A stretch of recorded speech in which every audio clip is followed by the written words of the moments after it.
Rwanda, on aime ça. Occasion rêvée de ressortir sa machine. Cannibale, animal. Aujourd'hui, je décapite qui je veux. Devinez, c'est la tête de qui. Mes chers amis, bonjour. Bienvenue pour cette matinale de la cathédrale. Ce matin, sujet quelque peu atypique puisque nous allons parler de l'Afrique noire. Pas que de l'Afrique noire d'ailleurs, mais de l'Afrique en général. Et donc forcément de l'Afrique noire. Et cette conférence matinale s'inscrit un peu dans le cadre vidage de bibliothèque, vidage de bibliothèque extrême. Les videurs de l'extrême quelque part. Les bibliophiles de l'extrême. Puisque ce matin, nous allons, un peu comme je l'ai fait précédemment avec le gigantesque Michel Maffesoli, je vais un peu vous faire un compte rendu de bouquin. Bon, ce sera moins intéressant que Maffesoli, parce que Maffesoli, c'était quand même... au-dessus, c'est le soleil, hein, donc difficile de faire mieux. Mais ce matin, nous allons parler d'un ouvrage qui évoque l'Afrique noire, en fait, l'histoire de l'Afrique noire. Est-ce que, juste avant la colonisation européenne, l'Afrique noire est mal connu, il ne se passe pas vraiment grand-chose, il n'y a pas vraiment d'entité politique. Eh bien non, mais c'est un peu plus compliqué que ça. On va en discuter ce matin, pardon, excusez-moi, je suis jet lag, hein, voilà, excusez-moi, j'étais pour une conférence à Cambridge avec Emmanuel, donc on est un peu jet lag.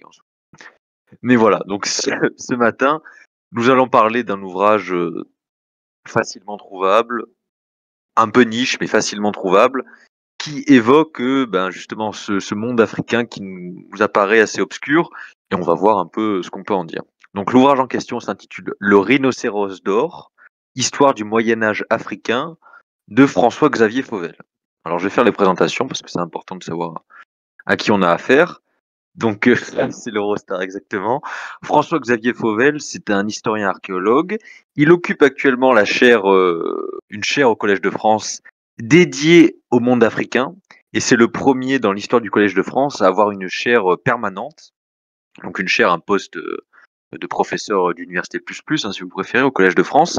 C'est le premier à avoir une chaire entièrement dédiée au monde africain en fait. Puisqu'avant c'était un peu... c'était un peu plus confidentiel. Et donc, il a écrit énormément d'ouvrages sur le sujet dans plein de domaines différents, que ce soit l'Éthiopie ou autre, l'archéologie, les sources arabes, etc. Je vais le présenter un peu plus au fur et à mesure que la conférence va avancer. Et dans ce petit ouvrage, qui est paru pour la première fois en 2013 et qui a été réédité en 2022, François Xavier nous propose en beaucoup de chapitres, 39 chapitres, pour un ouvrage qui fait environ 360 pages, il nous propose de revenir un peu sur ce monde africain qu'on connaît si mal. Mais, et vous allez le voir dès le début, c'est une entreprise très, sans déraper, parce que c'est une conférence où je dois faire attention à ne pas glisser. Mais, comme vous le savez, l'Afrique noire a une histoire culturelle assez particulière, puisqu'en effet, de cette façon, je vais le rappeler en lisant un passage d'introduction, on a très peu de sources venant des sociétés d'Afrique noire elles-mêmes.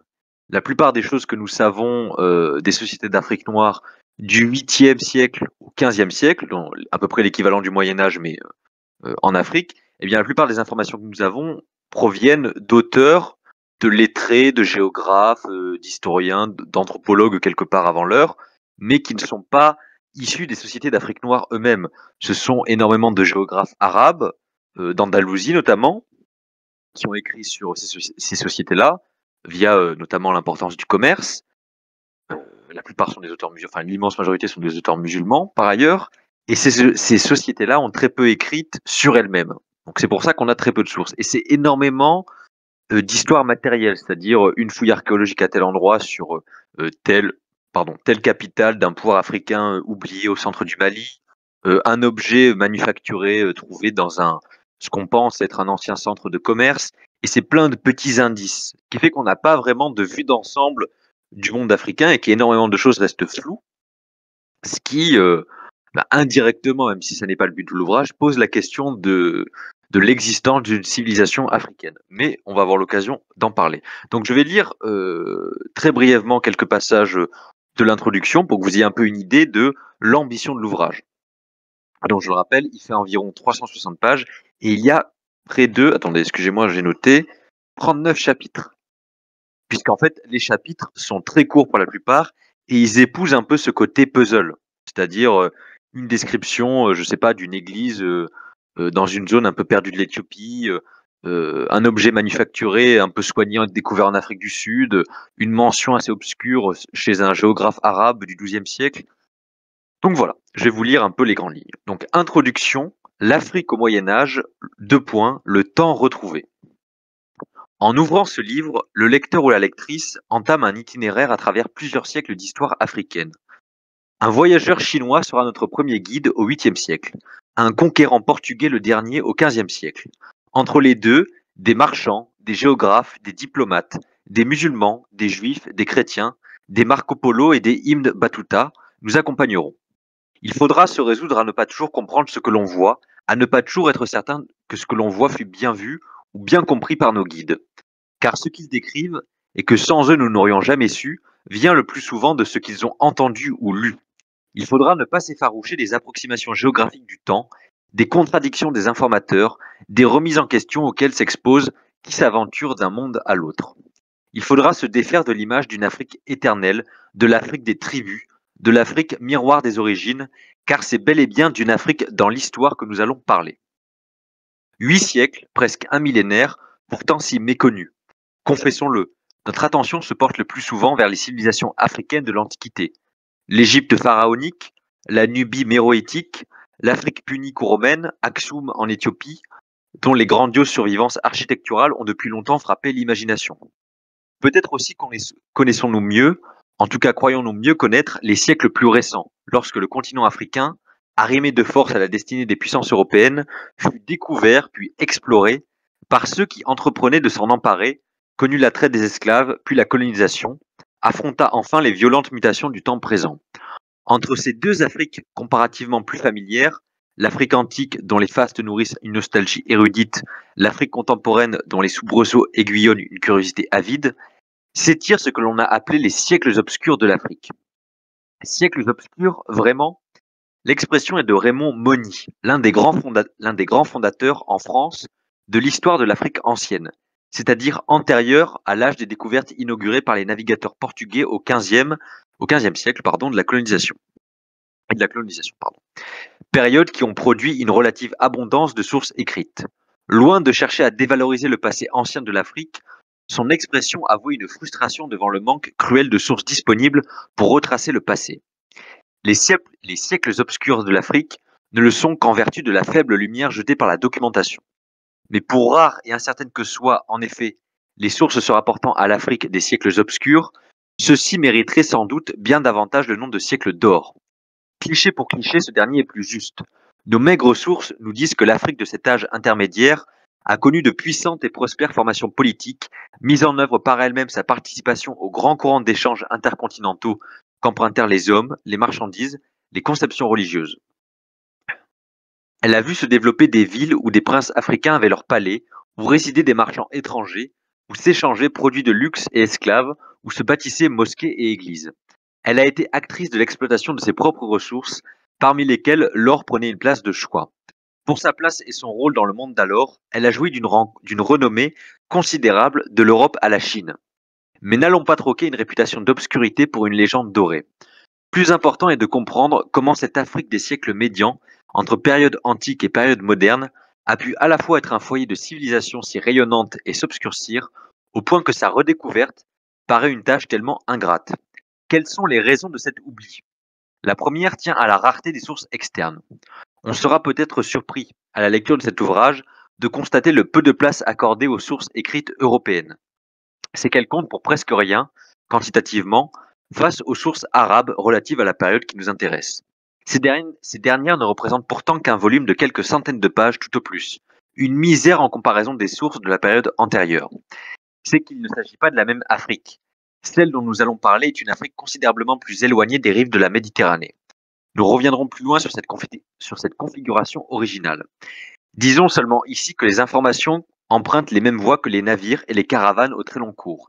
Elles circulent donc avec les marchands, individus qui ne s'intéressent bien souvent qu'aux lieux de commerce et aux pouvoirs susceptibles de favoriser leur entreprise, et qui sont généralement enclins à rester discrets sur les lieux d'approvisionnement les modalités de transaction, les itinéraires précis, les contacts personnels. Mais c'est notre chance. Quelques voyageurs moins scrupuleux, quelques géographes en chambre curieux du monde ont parfois offert à la postérité le fruit de leurs expériences ou de leurs enquêtes. Quant aux sources européennes, qui reprennent le devant de la documentation à partir de la fin du XVe siècle, au moment où s'amorce l'expansion européenne, elles regardent alors en direction d'une autre Afrique, celle des régions côtières intertropicales qui constituent, avec l'Europe et l'Amérique, le troisième pôle du commerce triangulaire. Elles sont aussi, sauf exception remarquable, marquées au coin d'un profond préjugé racial qui a contribué à façonner un désintérêt pour l'histoire des sociétés africaines. Bref, je vais un peu passer la suite. En fait, ce qu'il faut retenir de cette introduction, c'est que, comme il le dit lui-même, on n'a quasiment aucune source, quasiment aucune source écrite de ces sociétés africaines elles-mêmes. Et ce sont, dans l'immense majorité des cas, il va citer des sources arabes. Alors, j'attire votre attention, puisque je suis un lecteur attentif, c'est-à-dire qu'à la fin de chaque petit chapitre, il y a ce qu'on appelle des notes qui viennent ponctuer le chapitre, qui, la plupart du temps, font 1 ou 2 pages, et c'est dans ces notes-là qu'il donne des détails sur le sujet précis du chapitre qu'il aborde. C'est-à-dire, là, par exemple, il va parler de sanctuaires chrétiens en Éthiopie, et là, il va donner des références un peu pointues sur le sujet sur 1 ou 2 pages. Et ces notes sont très intéressantes, et quasiment, sur à peu près 20 chapitres sur plus de 30, revient un ouvrage aux presses du CNRS qui s'intitule Recueils arabes traduits, qui sont en fait un recueil de sources arabes médiévales traduites et qui l'ont énormément aidé puisque les auteurs arabes sont la source écrite majeure pour étudier l'Afrique noire et l'Afrique de manière générale du 8e au 15e siècle. Voilà, donc c'est quand même assez... Ça en dit long sur une civilisation quand ce sont les autres qui écrivent sur elle. Bref, loin de moi de tirer des leçons de ce que je viens de vous dire, bien sûr. Alors je commence très brièvement en vous lisant 1 ou 2 pages assez étonnantes, assez bigarrées, sur des Chinois qui auraient entendu parler de l'Afrique. Comme quoi, tout est possible. En juillet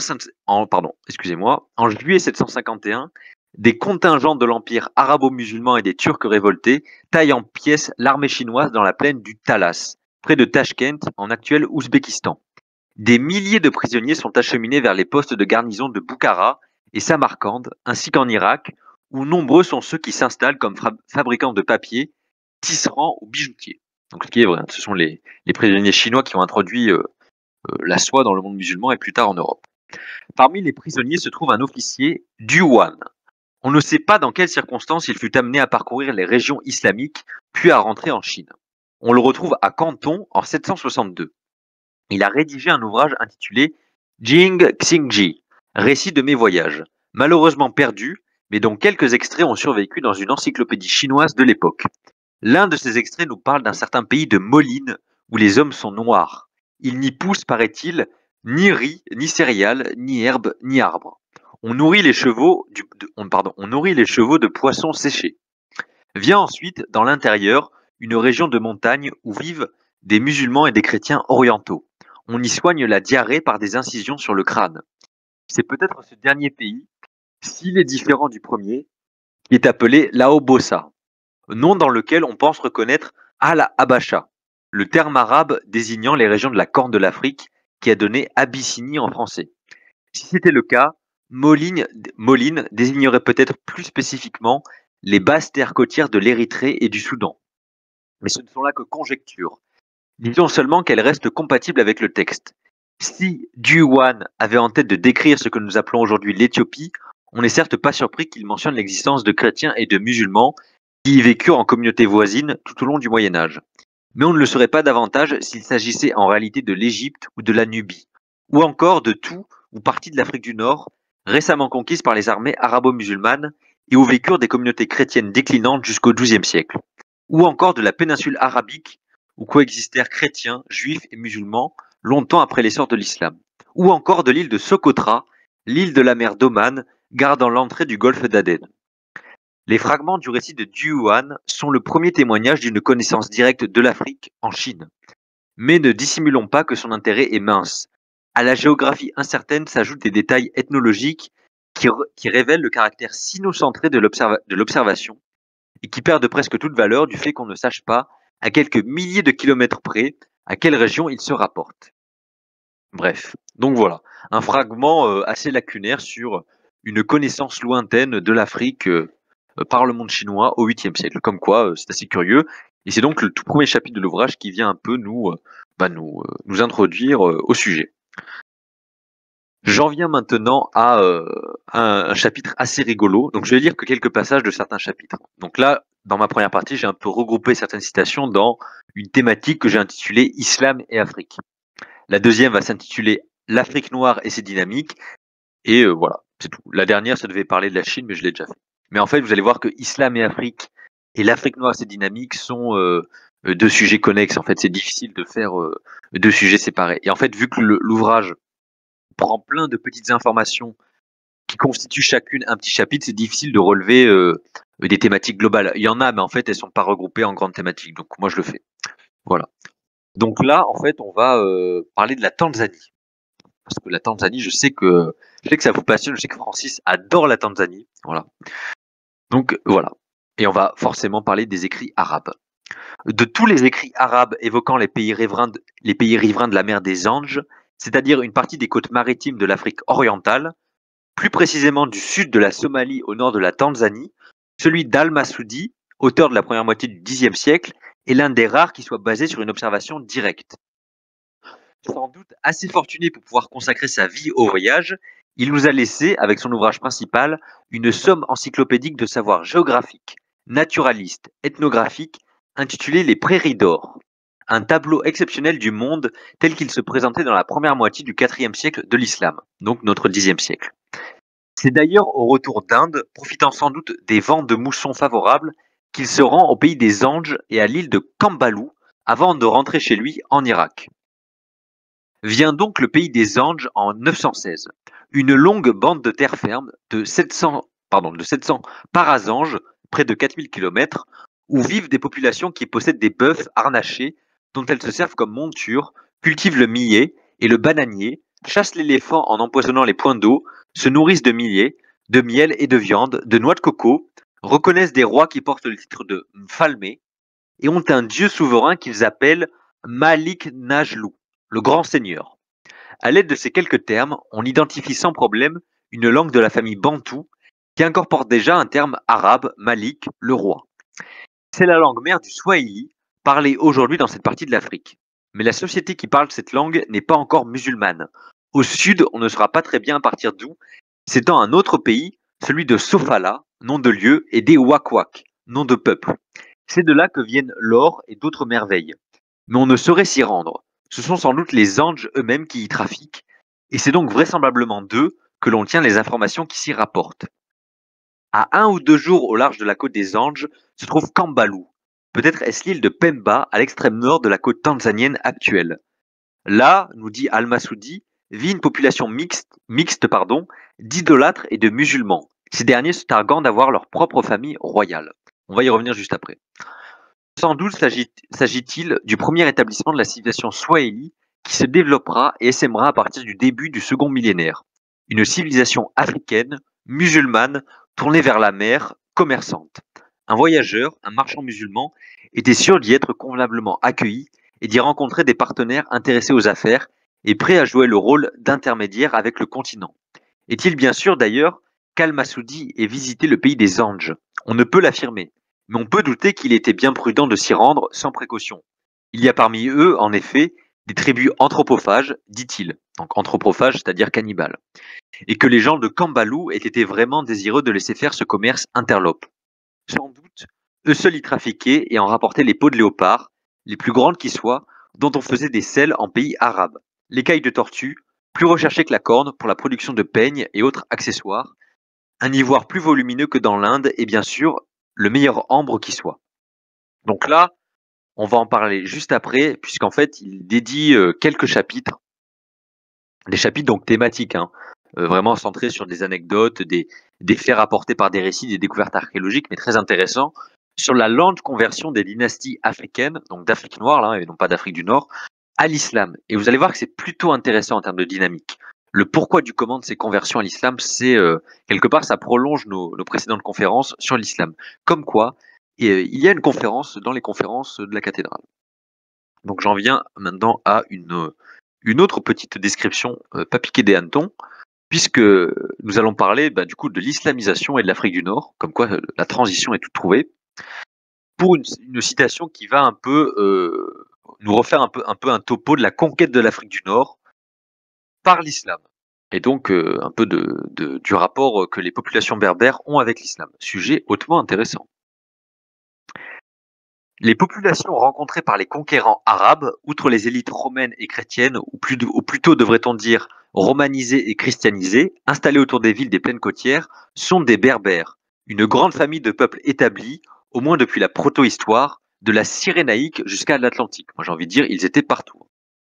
Les sources antiques leur connaissent des territoires relativement bien définis.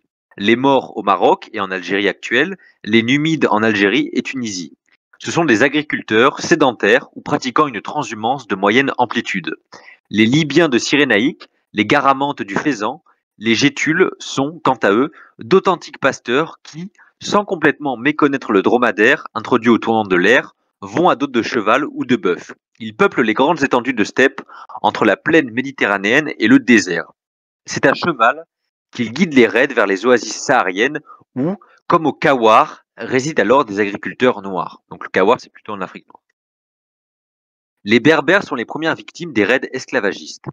Animés d'un farouche esprit d'indépendance, ils sont d'abord aussi rétifs à l'islamisation qu'ils l'avaient été, quelques siècles plus tôt, à la christianisation. Là, voilà, on refait encore le point avec Augustin, comme quoi toutes les conférences sont liées. Soumis, les Berbères adoptent la religion des conquérants, s'agglomèrent ainsi à la communauté des croyants, mais ne renoncent pas à revendiquer une patrie, préférant le clan, la tribu, l'alliance occasionnelle à la nation contrainte dans ses obligations et frontières. La patrie, c'est souvent dans l'islam même qu'ils la trouvent, davantage enclins qu'ils sont à accueillir un missionnaire en rupture de ban qu'à tolérer le pouvoir étranger, véhicule de l'islam orthodoxe, c'est-à-dire sunnite. Dès lors, l'Afrique berbère emprunte les voies des doctrines minoritaires de l'islam, surtout le kharidjisme, pardon, pour la prononciation, manière subtile d'accorder loyauté et résistance aux formes de domination politique et de marginalisation sociale nées de la conquête. Donc là, je fais un petit aparté. Donc le kharidjisme, c'est un peu une branche qui a quasiment disparu de l'islam, qui est un peu la troisième branche, qui est née au début de l'islam, et c'était la branche la plus anarchiste. Donc c'est assez intéressant de voir que les Berbères ont subi l'islamisation, mais que même en s'intégrant dans le monde musulman, ils ont pris les doctrines les plus radicales, parce que le khalidjisme était persécuté par le pouvoir califal, et c'était une doctrine assez anarchiste et libertaire avant l'heure, quelque part, mais en islam. Je continue. Les 3 premiers siècles de l'islam en Afrique du Nord voient ainsi sortir de terre et s'épanouir un semis de principautés berbères dissidentes, cependant repoussées peu à peu vers la bordure du Sahara. C'est ainsi l'islam ibadite, donc un courant khalidjite, de Kérouan, suivi de ses adeptes, qui s'éloignent de l'Ifriqiya arabe en 762, devant l'avancée du sunnisme en Tunisie.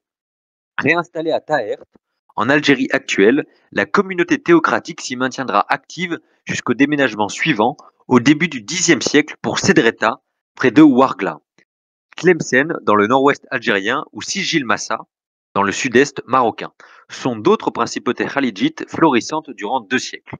Aujourd'hui, l'ibadisme est encore vivace dans la pentapôle du Mzab en Algérie. Ailleurs, lorsque les feux de l'ibadisme commenceront à être moins vifs, au Xe siècle, des communautés berbères se laisseront tenter par le chiisme.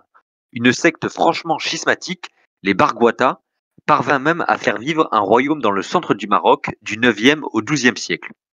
La conquête arabe a profondément transformé les sociétés berbères, notamment celles que leurs conditions socio-économiques rendaient vulnérables aux ruptures d'équilibre écologique.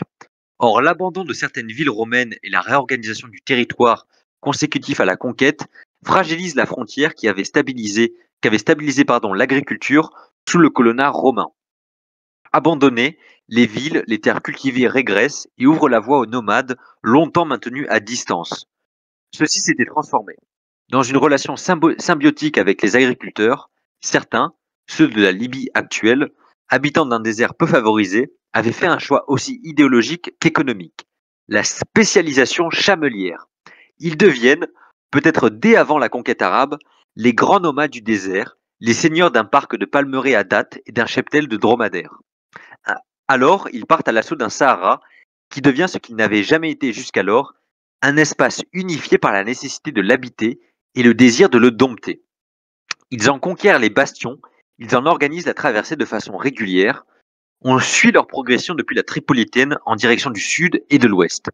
À la fin du IXe siècle, la population du Kawar est déjà en majorité berbère et assure en direction du nord un trafic d'esclaves achetés chez les Soudans, donc les Noirs, les habitants du Sahel, le rivage, qui vient de l'arabe Sahel, méridional du Grand Désert.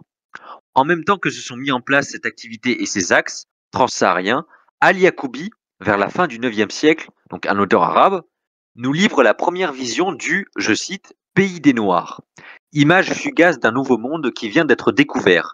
Je cite Ali Yacoubi. Ils habitent des huttes de roseaux et ne possèdent aucune ville bâtie en dur. L'endroit s'appelle le Kanem en bordure du lac Tchad. Donc j'ai envie de dire, Ali Yacoubi au IXe siècle avait déjà tout vu. Il aurait pu s'arrêter là quelque part.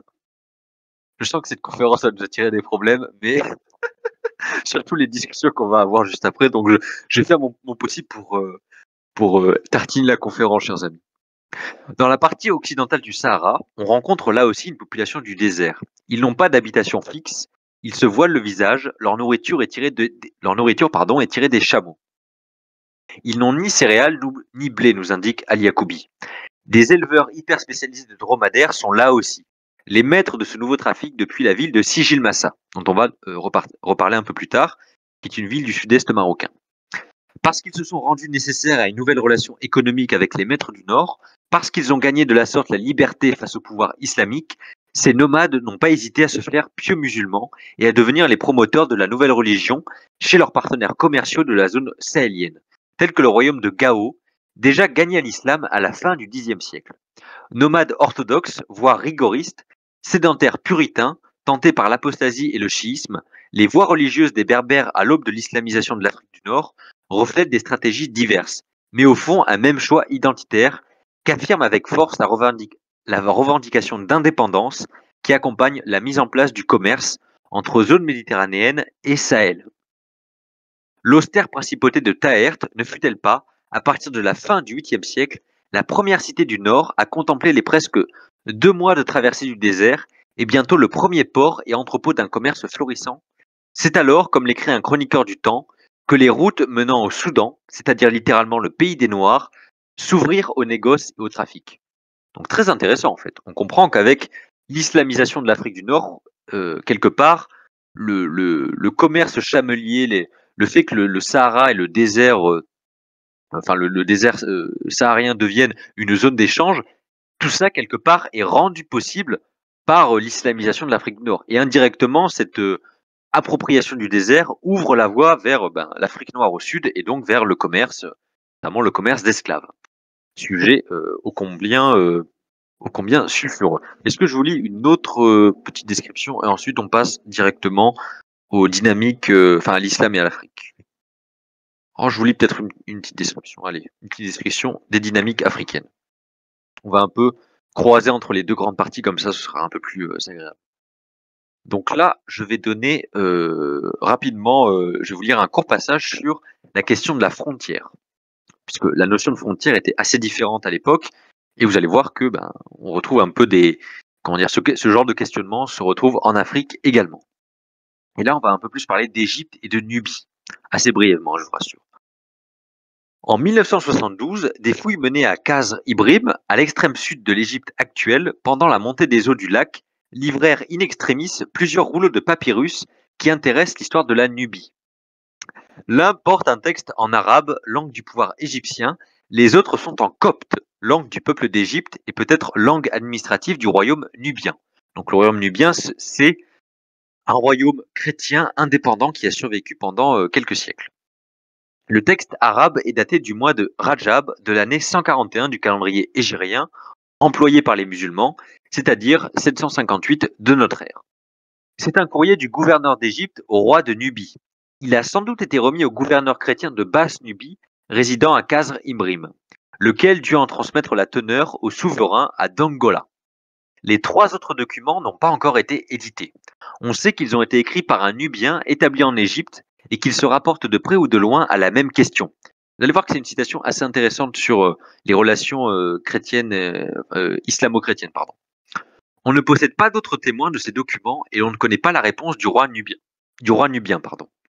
La lettre du gouverneur arabe au souverain de Nubie, qui d'ailleurs l'appelle du titre de seigneur et non de roi, affiche un ton très ferme, à la limite de la correction diplomatique.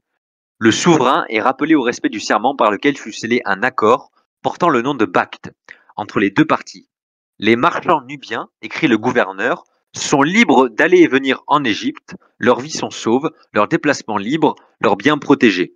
Mais les engagements de la partie nubienne ne sont pas respectés, ajoute-t-il. Les livraisons d'esclaves qui doivent être faites ne le sont pas, à l'exception d'une poignée de vieillards et de borgnes. Les esclaves cherchant asile en Nubie ne sont pas expulsés. Les marchands égyptiens sont harcelés et leurs biens confisqués. Les émissaires dépêchés pour régler les contentieux ne jouissent d'aucune immunité, contrairement à tous les usages, et sont emprisonnés. Pour finir, la lettre exige l'acquittement immédiat et rétroactif des obligations non respectées au cours des récentes années, la restitution de biens spoliés aux marchands et la reprise de bonnes relations régulières. Au terme de cet accord, avait rappelé le gouverneur en commençant, la vie et les biens du roi nubien avaient été épargnés. Si vous n'obéissez pas, conclut-il en menaçant d'une façon à peine voilée, j'en tirerai les conséquences selon la volonté de Dieu. Donc là, en fait, c'est le gouverneur musulman d'Égypte qui envoie une lettre à un souverain chrétien en Nubie pour lui dire tu n'as pas respecté les termes de l'accord. Et on a bien compris que cet accord incluait une question relative aux esclaves. La lettre fait donc allusion à un accord passé, auquel le souverain nubien avait semble-t-il consenti. Nous n'avons pas ce document. Fut-il seulement mis par écrit? C'est probable, compte tenu de son caractère contraignant. Comment faire valoir rétrospectivement l'assentiment des parties? Comment en imposer l'application aux administrations des deux États, autrement qu'avec le support de l'archive, dont les papyrus de Khazr Ibrim nous sont du reste un témoignage. Mais nous ne possédons pas ce document, ou plutôt nous en possédons une série de mentions rencontrées chez différents chroniqueurs arabes jusqu'au XVe siècle. Situation paradoxale. On a cessé dans le cours de l'histoire des relations de l'Égypte avec la Nubie de faire référence à cette pièce perdue. Quand s'est-elle perdue? Quand le vieux document diplomatique a-t-il disparu des archives pour laisser place, chez les auteurs égyptiens, à une ancienne, d'autant plus vaine que son contenu précis n'était plus garanti par l'écrit? Au temps d'Al-Makrizi, historien égyptien de la première moitié du XVe siècle, les royaumes chrétiens de Nubie n'étaient déjà plus qu'un souvenir. Mais il rapporte les clauses d'un traité qui aurait été conclu en 652, après une expédition menée par le général arabe Abdallah ibn Saad contre Dongola, donc contre le royaume de Nubie. C'est en premier lieu un traité d'armistice par lequel chacune des deux parties s'engage à ne pratiquer ni la guerre ni la razzia à l'encontre de l'autre, ni le soutien aux ennemis de l'autre partie, mais sans toutefois requérir d'assistance mutuelle en cas de conflit avec une tierce partie. Selon Al-Makrizi, le document prescrit la libre circulation des individus dans le territoire de l'autre partie, assorti d'un droit de libre installation pour les musulmans d'Égypte en Nubie. Il fait obligation d'expulser les esclaves et les ennemis des musulmans qui auraient trouvé refuge en territoire chrétien et ordonne la conservation et l'entretien de la mosquée de Dongola, capitale du royaume nubien. Il requiert enfin la livraison annuelle par la partie nubienne de 360 esclaves des deux sexes, exempts de défauts physiques. Donc là, vous avez bien compris qu'en fait, ce qu'on peut un peu supputer de cet accord, c'est que le pouvoir égyptien arabe musulman demandait au royaume du bien dans des termes qui étaient défavorisés, du moins la balance n'était pas égale dans ces accords diplomatiques. Le pouvoir arabe musulman demandait des esclaves, la protection de ses marchands et surtout que le royaume nubien expulse, donc on dirait limite des politiques migratoires actuelles, mais que le royaume nubien chrétien expulse des esclaves qui avaient trouvé refuge ici et qui fuyaient leurs conditions de vie en terre musulmane. Donc je bois un coup et je continue, chers amis. N'hésitez pas à me dire ce que vous en pensez. Est-ce que le sujet vous intéresse?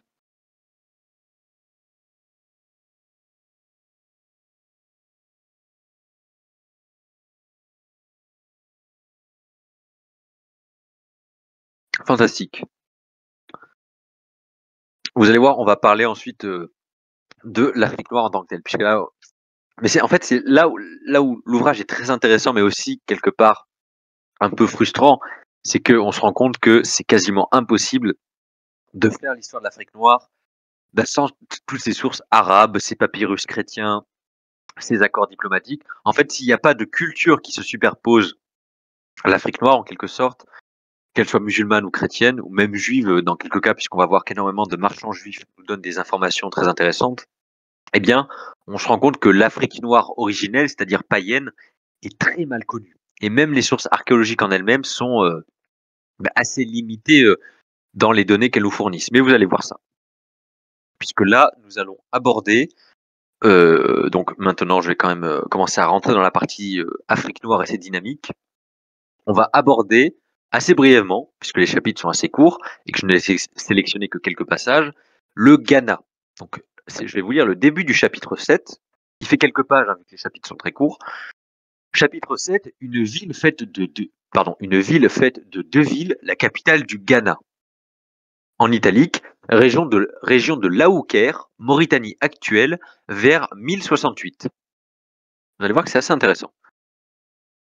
Il faut rappeler pour commencer, afin de lever toute ambiguïté, que le Ghana du Moyen Âge n'est pas le pays du même nom, République du Ghana, pays situé entre Côte d'Ivoire et Togo, qui lui a seulement emprunté son nom au temps des indépendances d'une manière tenant à la fois de la captation de prestige et de l'hommage. Il est même possible d'ailleurs que toute l'histoire du Ghana et de ses avatars ne soit que celle d'un nom, ray de lumière qui depuis sa première apparition désigne et surexpose une formation politique du Sahel dont on sait au reste assez peu de choses. Si ce n'est au témoignage d'Al-Bakri que Ghana fut d'abord, avant d'être le nom de la ville capitale, puis celui du royaume, le titre que portait le souverain du pays, dont le nom lui-même serait Aoukar. Excusez-moi pour la prononciation. Abu Ubayd al-Bakri aurait pu succéder à son père, unique souverain d'une modeste principauté islamique de Huelva et Saltes, sur la côte atlantique en Al-Andalus, sur la côte atlantique de la péninsule ibérique. Je me perds.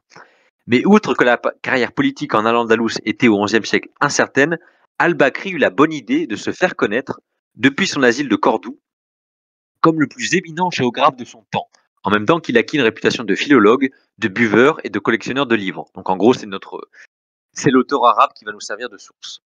C'est à cet homme, érudit et jouisseur, qui n'avait probablement jamais voyagé au-delà de son Ibérie natale, mais qui avait accès aux archives officielles et à des écrits antérieurs depuis perdus, que l'on doit, parmi les pages de son Livre des itinéraires et des États relatifs aux itinéraires, suivi par les marchands en Afrique sahélienne, la description, magnifique et isolée, de ce que par suite de contresens et d'approximation, on a cessé d'appeler Ghana, et dans lequel on voit le premier moment d'une histoire glorieuse des royaumes africains. C'est du reste pour cette raison même que la colonie britannique de Gold Coast, accédant à l'indépendance en 1957, lui emprunta son nom. Le Ghana n'était ni le premier royaume africain un peu significatif, ni même le seul, ni peut-être même le plus important de son temps. Mais voilà, il fut décrit par Al-Bakri, auteur toujours précis et qui n'éprouve pas le besoin de convaincre son lecteur que les Africains sont des êtres inférieurs. Il nous dit que le roi actuel, nous sommes vers 1068, est d'un certain Tanka Minin. Il règne depuis 1062, date à laquelle il a succédé à son oncle maternel. Un tel mode de succession avait de quoi surprendre un auteur arabe. La filiation utérine n'existe en effet nulle part en Afrique du Nord, sauf chez un groupe berbère atypique, les Touaregs, mais elle est commune en Afrique subsaharienne. C'est ce roi qui exporte de l'or vers les pays d'islam et prélève un droit sur les charges de sel et de cuivre qui entrent dans son pays. Il a un palais et des habitations entourés d'un mur de ceinture. On veut traduire par hutte en français la mention de ces maisons à toiture en forme de dôme, laissant parfois imaginer des habitations de torchis sur clayonnage. Mais le texte parle explicitement d'une architecture de pierre et de bois. On voit de semblables habitations tout autour de l'enclos royal, de même que des bosquets et des bois. C'est dans ces lieux interdits aux visiteurs qu'officient les prêtres qui veillent à la religion locale, qu'Al-Bakri appelle religion des mages, Majujusiya, que la science coloniale aurait appelé animisme. Là se trouvent les tombeaux des rois ainsi que les idoles, selon un terme d'Adakir, qui désigne sans doute des statues de bois ou de terre cuite des anciens souverains, auxquels sont rendus sacrifices et libations de boissons fermentées. L'informateur d'Al-Bakri est un ethnologue de talent, comme quoi Megumi a de la concurrence, qui de surcroît a laissé son témoignage entre les meilleures mains possibles. Nous reconnaissons à sa description un univers familier, celui d'un culte rendu aux ancêtres, déité favorable ou mécontente, tutelle des familles ou des lignées, abritée dans des bosquets sacrés, et qu'il faut se ménager par des offrandes régulières et appropriées. Il y a près de l'enclos royal, dit encore Al-Bakri, une salle à coupole, autour de laquelle sont tenus 10 chevaux couverts de tissus brodés d'or. Devant l'entrée se tiennent des chiens portant des colliers d'or et d'argent. Les épées et boucliers de cérémonie tenus par les pages, derrière le roi, sont en or, tandis que l'or est également tressé dans la chevelure des fils de famille princière à sa droite. Par terre sont assis les ministres et le gouverneur de la ville. Le tambour annonce l'ouverture de la séance. Les requérants se prosternent et jettent la poussière du sol sur leurs épaules.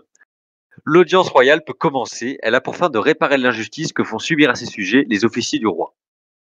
Assez intéressant comme quoi, hein, puisque ici, en fait, on a des informations assez rares sur les religions primitives pratiquées en Afrique noire au Xe siècle. Donc, ça n'est pas à jeter quelque part. Je continue sur ma lancée. Et là, donc, nous allons revenir.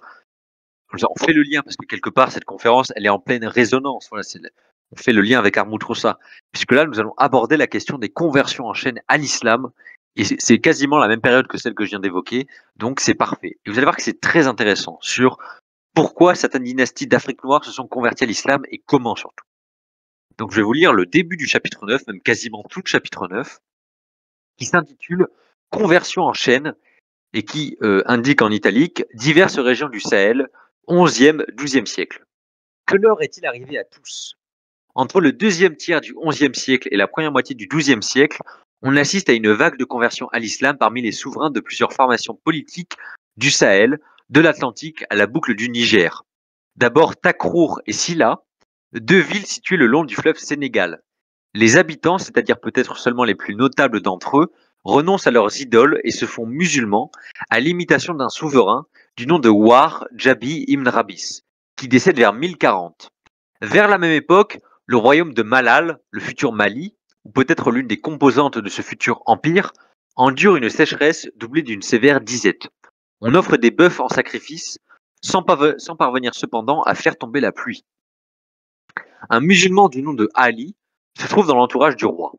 Si tu acceptes de croire en Dieu très haut, lui dit le musulman, en son unicité, en la mission prophétique de Mohammed, et si tu observes les prescriptions de la loi islamique, je suis sûr que tu obtiendras la délivrance de tes malheurs et que la miséricorde divine descendra sur tous tes sujets au point de rendre jaloux tes ennemis. Alors le roi se laisse convaincre de recevoir les premiers rudiments d'une éducation musulmane. Ali lui enseigne quelques passages du Coran, ainsi que les obligations et les traditions que nul croyant ne peut ignorer. Un vendredi, à l'écart sur une colline, le musulman initie son royal disciple à la prière, le premier prononçant les incantations, le second imitant ses gestes et scandant la récitation, une nuit durant, d'Amen. On nous dit que la pluie commença de tomber au petit jour et dura 7 jours et 7 nuits. La conversion du roi fut sincère, disent les sources. Elle entraîna celle de sa famille et de sa suite, mais pas celle de ses sujets, qui lui dirent en substance « Nous sommes tes serviteurs, ne change pas notre religion ». À Gao, Cao, dans les sources arabes, le roi était sans doute musulman depuis la fin du Xe siècle. Au milieu du XIe siècle en tout cas, c'était le siège d'un royaume où, je cite, « seul un musulman peut être investi de la royauté ». Le souverain du Ghana, lui, était un musulman au milieu du XIIe siècle. Ces conversions touchent le sommet des sociétés africaines concernées. C'est en effet le roi qui se convertit, puis son entourage, en attendant peut-être le reste des sujets. Ces conversions sont obtenues par des religieux musulmans, des oulémas, littéralement des savants, versés dans diverses sciences religieuses et capables d'exercer diverses fonctions de prédication, d'enseignement ou de justice. En terre païenne, comme l'est le Bilal al-Soudan, le pays des Noirs au Moyen-Âge, on rencontre ainsi d'authentiques missionnaires musulmans venus du Maghreb et qui, dans l'entourage des souverains, attendent ou provoquent le moment opportun. La conversion, nous dit-on, est sincère, il n'y a pas de raison d'en douter. Dans nos sources, encore que leurs faibles résolutions interdisent toute certitude absolue, elle apparaît en tout cas irrévocable. Aucun royaume converti en la personne de son roi n'a semble-t-il fait machine arrière. Au contraire, la conversion du roi enclenche partout un processus de conversion des élites et de familiarisation avec la nouvelle religion, même si les cultes traditionnels resteront partout dominants jusqu'au XIXe siècle, donc jusqu'à une époque assez récente. En cela, la conversion des souverains, pardon, excusez-moi. En cela, la conversion des souverains noirs des XIIe et XIe siècles est un moment qui fait date. Du point de vue des sociétés, cependant, la conversion à l'islam des souverains ne constitue pas vraiment une rupture. L'adhésion à la foi musulmane est sincère, mais elle n'est pas exclusive. D'ailleurs, l'apprentissage du roi de Malal comprend les prescriptions de base, mais point les interdits de l'islam. C'est sans doute ce qui permet aux souverains convertis, quand bien même il rejette les idoles pour son propre compte, d'entendre ces sujets lui dire « ne change pas notre religion », c'est-à-dire ce qui revient au même de rester à leurs yeux le garant des cultes traditionnels. Point de contradiction ici, ni pour lui, ni pour la population restée païenne, car c'est précisément, dans le cas du Malal, l'intercession efficace du Dieu des musulmans qui permet au roi de préserver son rôle traditionnel de garant de la pluie et des récoltes. La légitimité du souverain étant l'affaire de tous, et chacun étant juge des effets tangibles de sa piété, il importe en effet à ces sujets qu'ils soient bons musulmans, même si l'islam n'est pas leur religion. Assez intéressant. On a pu dire que les souverains africains ainsi convertis à l'islam durant le Moyen Âge occupaient une position médiane entre l'islam, religion officielle en Afrique du Nord, et les religions traditionnelles des régions subsahariennes. C'est parfaitement exact si l'on entend par là que ces rois participaient ainsi pleinement tout à la fois de leur société locale et de la religion musulmane qui interconnecte les provinces les plus éloignées du monde. Ce modèle dut assez satisfaire leur sujet, car l'islam n'enregistra qu'une très lente progression au cours des siècles suivants, restant confiné aux villes et aux élites politiques et économiques. En attendant les mouvements djihadistes du XIXe siècle qui transformeront les pays du Sahel en pays majoritairement musulmans. L'histoire de la conversion du roi du Malal est peut-être imaginaire, quoiqu'elle soit relatée avec des détails distincts par deux auteurs arabes. Mais davantage que sur le fait de la conversion, elle nous renseigne sur son processus. Elle nous parle en effet d'une conversion pratiquée par des religieux de profession, non pas des marchands, et visant des souverains, non pas le petit peuple. Assez systématique, ce fait nous renseigne sans doute sur la stratégie qui animait les oulémas. Convertir le roi pour convertir le royaume. Ce fut de ce point de vue un échec, un relatif échec plutôt. L'histoire nous suggère aussi que l'islam ne sut sans doute pas s'y prendre, en ce temps-là, avec les sociétés qui n'étaient pas forcément centralisées. Petites chefferies, sociétés segmentaires, restèrent hors de portée de nouveaux courants religieux, et d'ailleurs on se complut à les y maintenir, pour mieux les faire servir de réservoir de captifs. Pour être bonnes à convertir, il fallait des sociétés qui eussent l'apparence d'être civilisées, et pour paraître civilisées, il fallait qu'elles eussent des rois. Ce faisant, l'islam offrait aussi aux élites africaines un point d'ancrage dans le monde extérieur. Et c'est cela sans doute qui explique son succès auprès d'elles. En introduisant les rudiments d'une langue commune, l'arabe, aux élites sahéliennes et aux marchands nord-africains, en donnant accès aux mêmes références spirituelles, aux mêmes livres, au singulier, aux mêmes pratiques religieuses, au pluriel, à commencer par les prières quotidiennes, au même cadre moral et juridique, l'islam offrait en partage un langage commun aux nouveaux convertis et au monde islamique. Le roi de Malal, donc du Mali, acquérait de la sorte toutes les ressources auxquelles lui donnait accès son appartenance à une communauté mondialisée. Dès lors, il y a peut-être aussi dans ce mouvement, à peu près synchrone de conversion des rois de la région sahélienne, autre chose que l'action simultanée des mêmes ressorts sociologiques au sein de chacune des sociétés concernées. Il y a sans doute aussi de la politique.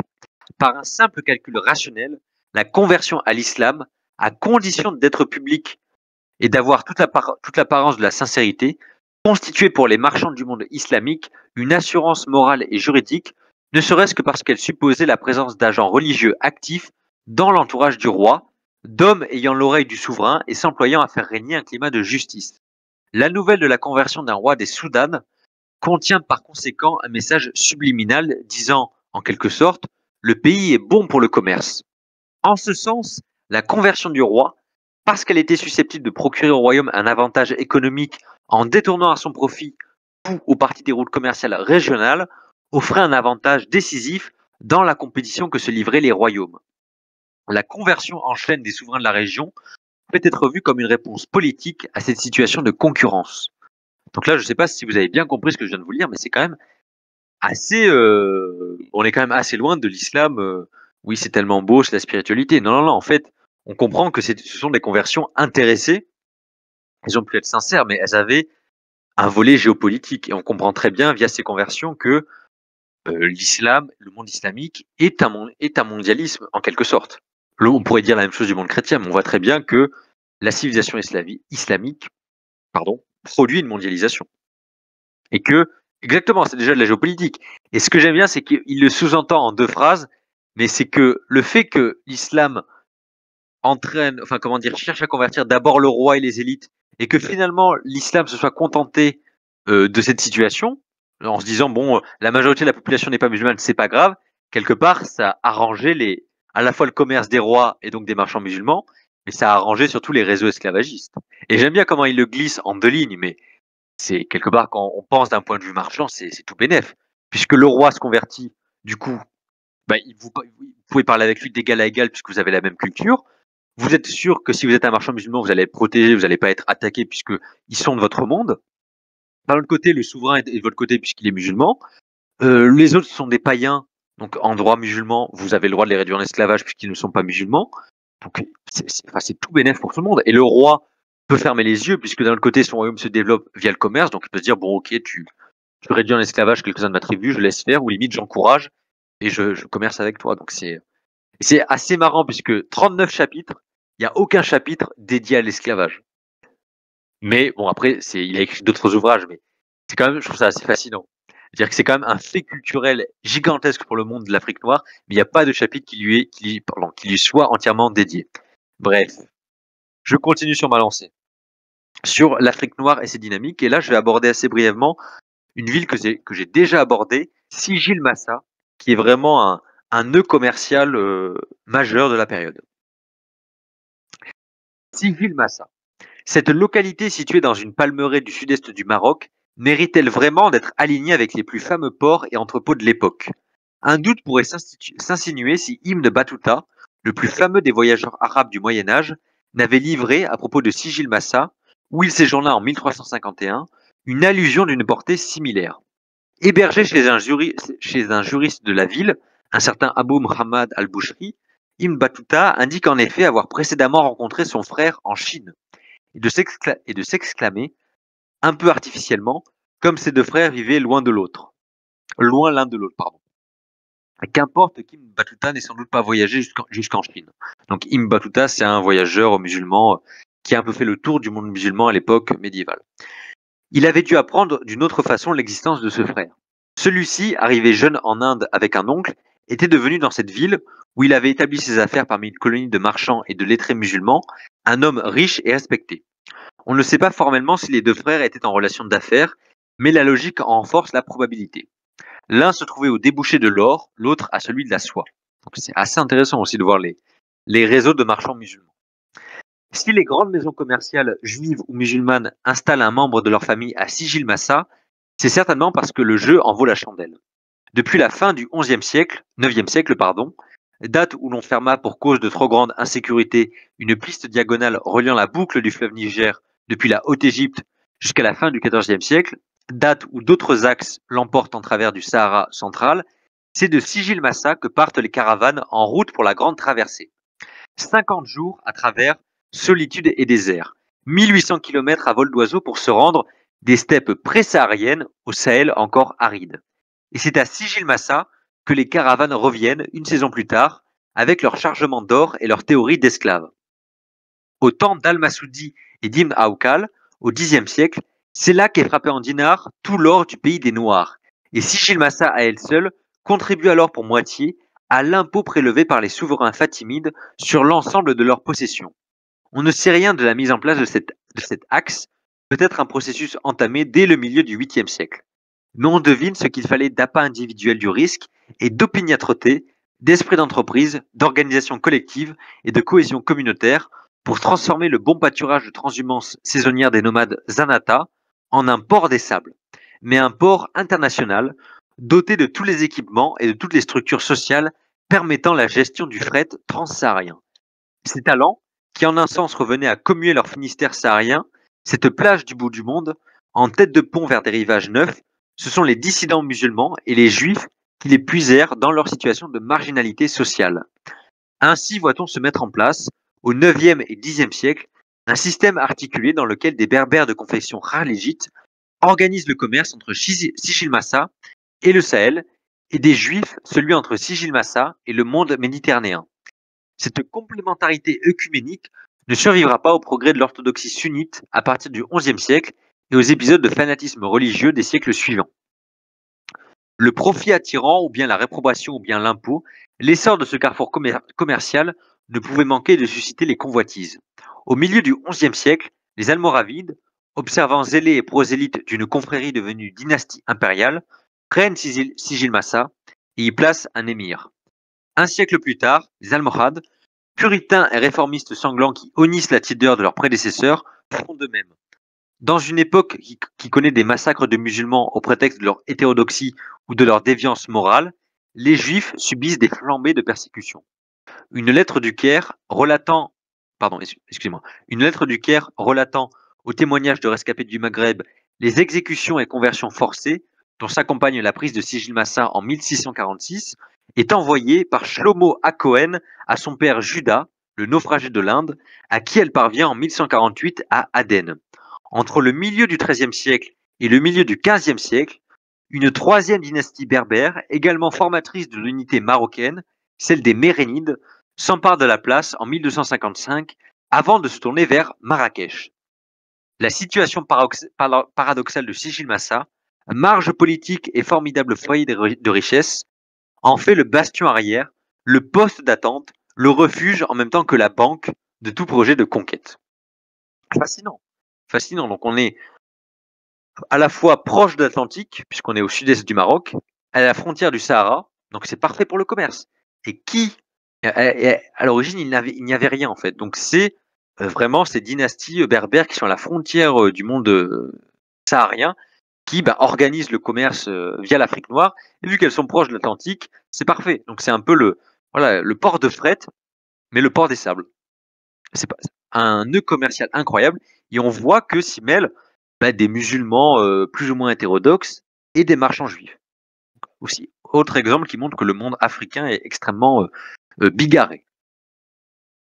Bienvenue à toi, Zertor. Il me reste encore plein de choses à dire. Tu vas encore découvrir des choses, Zertor. Sois rassuré. Il te reste quelques pépites, je te rassure. Tu n'as pas tout loupé. Donc là, nous allons continuer sur l'Afrique noire et ses dynamiques, mais nous allons aller beaucoup plus au sud. Puisque, comme je vous l'ai dit, le titre de l'ouvrage s'intitule Le rhinocéros d'or. Et bien là, on va un peu se concentrer, évoquer qu'est-ce que c'est que ce rhinocéros en fait? C'est quoi cette histoire?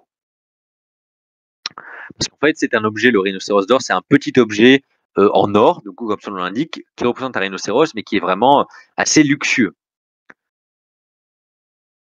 Pour mieux apercevoir encore la signification de Mapun Gubwe, donc c'est le nom du rhinocéros d'or. C'est le rhinocéros de Mapun Gubwe, mais on l'a appelé rhinocéros d'or. Et c'est plus facile à dire que dire rhinocéros de Mapun Gubwe.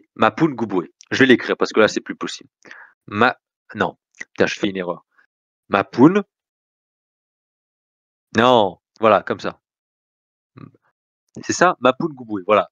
Le rhinocéros de Mapun Gubwe, voilà. Pour mieux apercevoir encore la signification de Mapun Gubwe, il faut à la fois prendre de l'altitude pour mesurer les synchronies régionales et se baisser à hauteur des éléments de culture matérielle. Donc là, on est à l'autre bout de l'Afrique, on est en Afrique du Sud quasiment. Que l'essor des sites de la rive droite du Limpopo soit lié d'une façon ou d'une autre au développement de l'activité minière sur le plateau de l'autre rive, au Zimbabwe actuel, est évidemment très probable, ne serait-ce que parce que l'or, à ce qu'on sache, n'a pas été exploité du côté sud-africain. Que l'apparition dans cette région, au bord d'un axe fluvial, de signes de forte distinction sociale et des témoins spectaculaires de l'accumulation de métal jaune, soit contemporaine des plus anciennes évocations d'une exportation d'or au sud de la côte d'Afrique orientale, est également remarquable. Se dessine ainsi une relation triangulaire que l'on peut encore mieux préciser.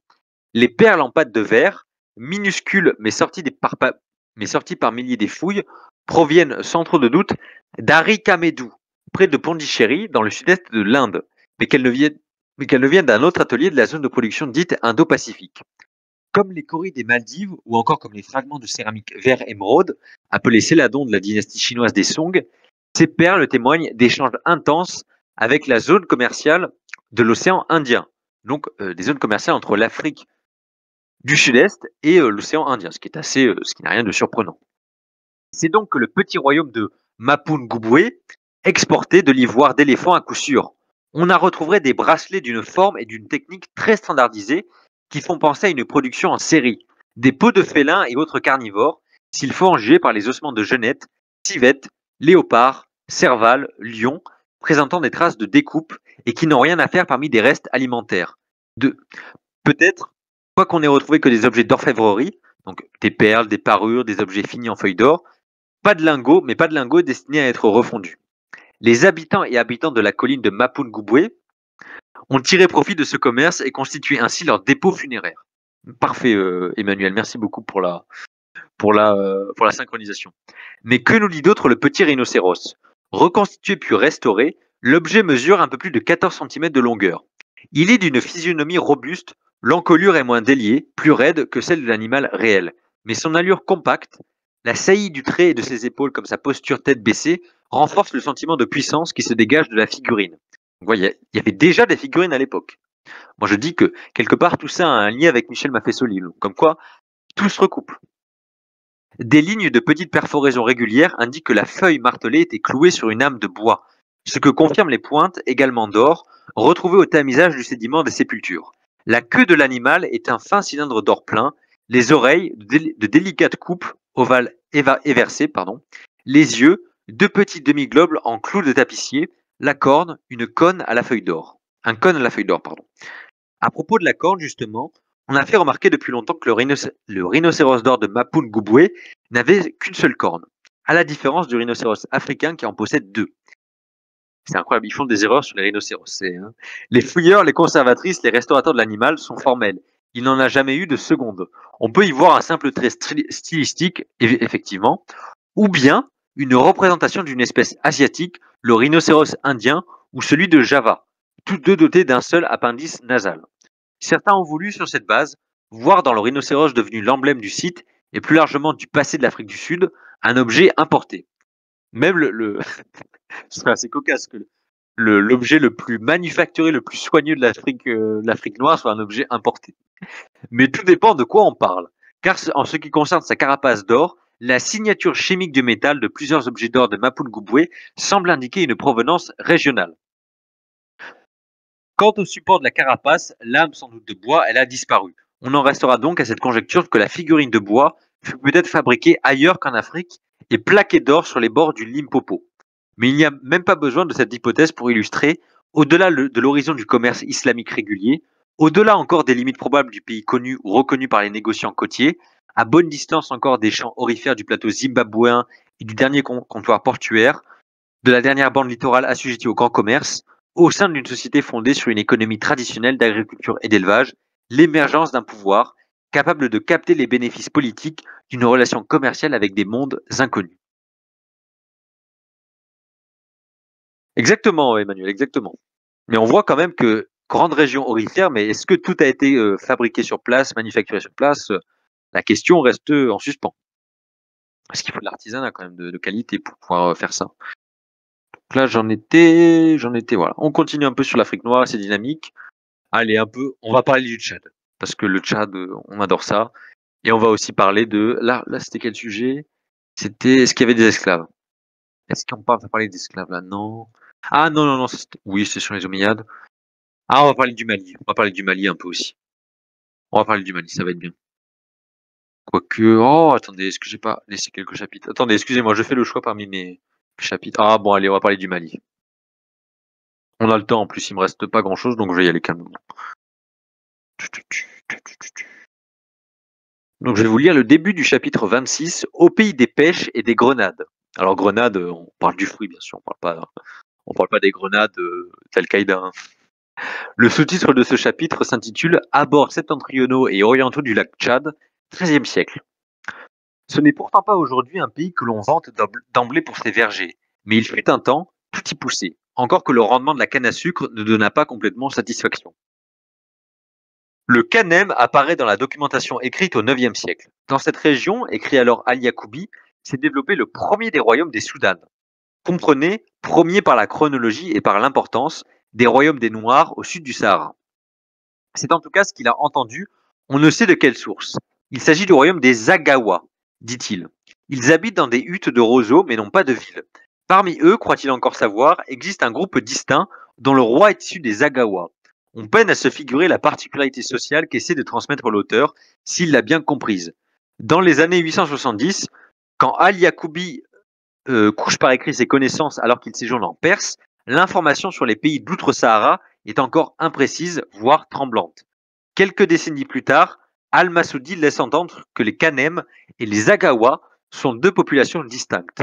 Au milieu du IXe siècle, Ibn Aukal a appris qu'il faut compter depuis le Fezzan en Libye, qui était déjà le lointain pays des Garamantes du monde romain, 2 mois de marche pour atteindre le pays des Agawa, désormais l'horizon du monde islamique. Habite-t-il toujours le Kanem? Sans doute. Toujours est-il que, d'après le même auteur, c'est en empruntant droit au sud, depuis le port saharien de Zaouila en Libye, l'axe transsaharien central, que l'on se rend au Kanem. Les habitants de cette région, à l'époque d'Al-Bakri, au milieu du XIe siècle, sont des Soudans païens. Mais il a appris que parmi eux vivent des descendants de la famille Omeyyade, la première dynastie califale de l'islam, dont des membres, réchappés du massacre de 750 à Damas, qui vit l'avènement des Abbassides, auraient trouvé refuge ici. La résurgence lointaine, tel un surgeon d'une famille régnante massacrée, est un motif classique du folklore politique dans maintes régions de la Terre. Pourtant, un tel surgeon a bien existé, en la personne d'Abd al-Rahman, survivant du massacre de Damas, qui parcourut le rayon entier du monde islamique depuis son centre jusqu'à sa périphérie occidentale, pour fonder à Cordoue un émirat qui dura jusqu'en 1031. Pour Al-Bakri, qui passa sa jeunesse à l'Andalous, à l'époque des derniers Omeyyades, pourquoi n'y aurait-il pas eu d'autres surgeons semblables aux extrémités d'autres rayons, du monde connu ou inconnu? Le fait est qu'il a existé, de par le monde médiéval, beaucoup de semblables Omeyyades autoproclamés, soit qu'il y ait eu beaucoup de survivants au massacre, donc l'hypothèse positiviste, soit que rien n'ait été plus facile que d'usurper une dignité dans les régions reculées où cette dignité ne projetait qu'une lumière affaiblie, hypothèse critique. Donc en gros l'idée que les gens se disaient descendants des Omeyyades, mais que c'était plus par souci de style et que c'était pas des descendants physiques. Ce qui pourrait apparaître assez logique vu que les Omeyyades sont une dynastie arabe et que là on est dans l'Afrique subsaharienne. Au temps d'Ali Idrissi, la géographie s'est précisée et un peu épaissie. Il sait que la route pour le Kanem passe par Tamalma, dans l'oasis du Kawar, une ville populeuse située sur une colline escarpée, sans murs d'enceinte, où l'on puise l'eau dans des puits profonds et où l'on exploite une mauvaise mine d'alun, un sel de potassium employé comme fixateur de teinture pour les étoffes. De Tamalma, il faut compter 12 étapes pour descendre jusqu'à Manan, dans le Kanem. C'est là que réside le roi du pays, bien que la ville soit petite, sans industrie, et qu'on y pratique peu le commerce.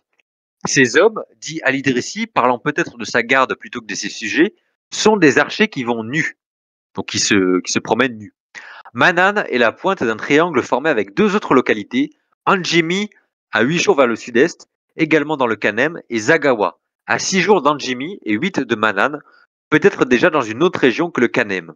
Car bien peuplé, Zagawa est le chef-lieu de plusieurs districts, sans doute le carrefour commercial d'une autre société appelée les Zagawa, qui pratiquent un petit commerce chamelier avec d'autres localités et qui se nourrissent de sorgho et de viande de dromadaires séchés.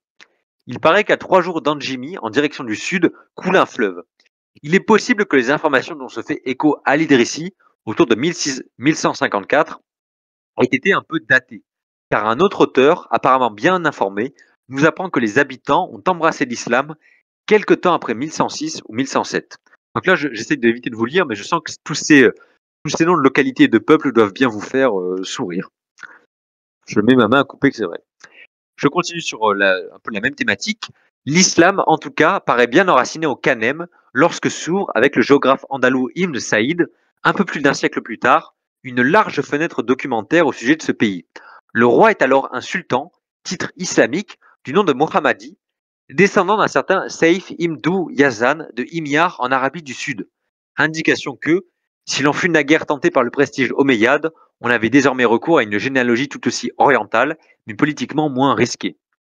C'est en tout cas de ce Saïf que vient le nom de la dynastie des Seyfouya, ou Seyfouya, du Kanem, qui régna jusque dans la première moitié du XIXe siècle. Tous les sujets de Muhammadi ne sont certes pas musulmans, comme on l'a vu précédemment, mais beaucoup le sont dans la partie nord du pays, sur la rive nord du lac. Là s'étend un royaume, paraît-il séparé du Kanem, mais qui appartient néanmoins au sultan du Kanem. Ça fait beaucoup de Kanem. Confessons que l'on ne saisit pas toujours bien la géographie politique de la région telle qu'elle nous est transmise par les auteurs arabes.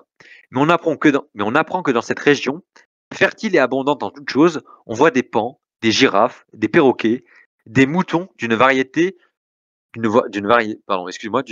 pie grand comme de petits ânes.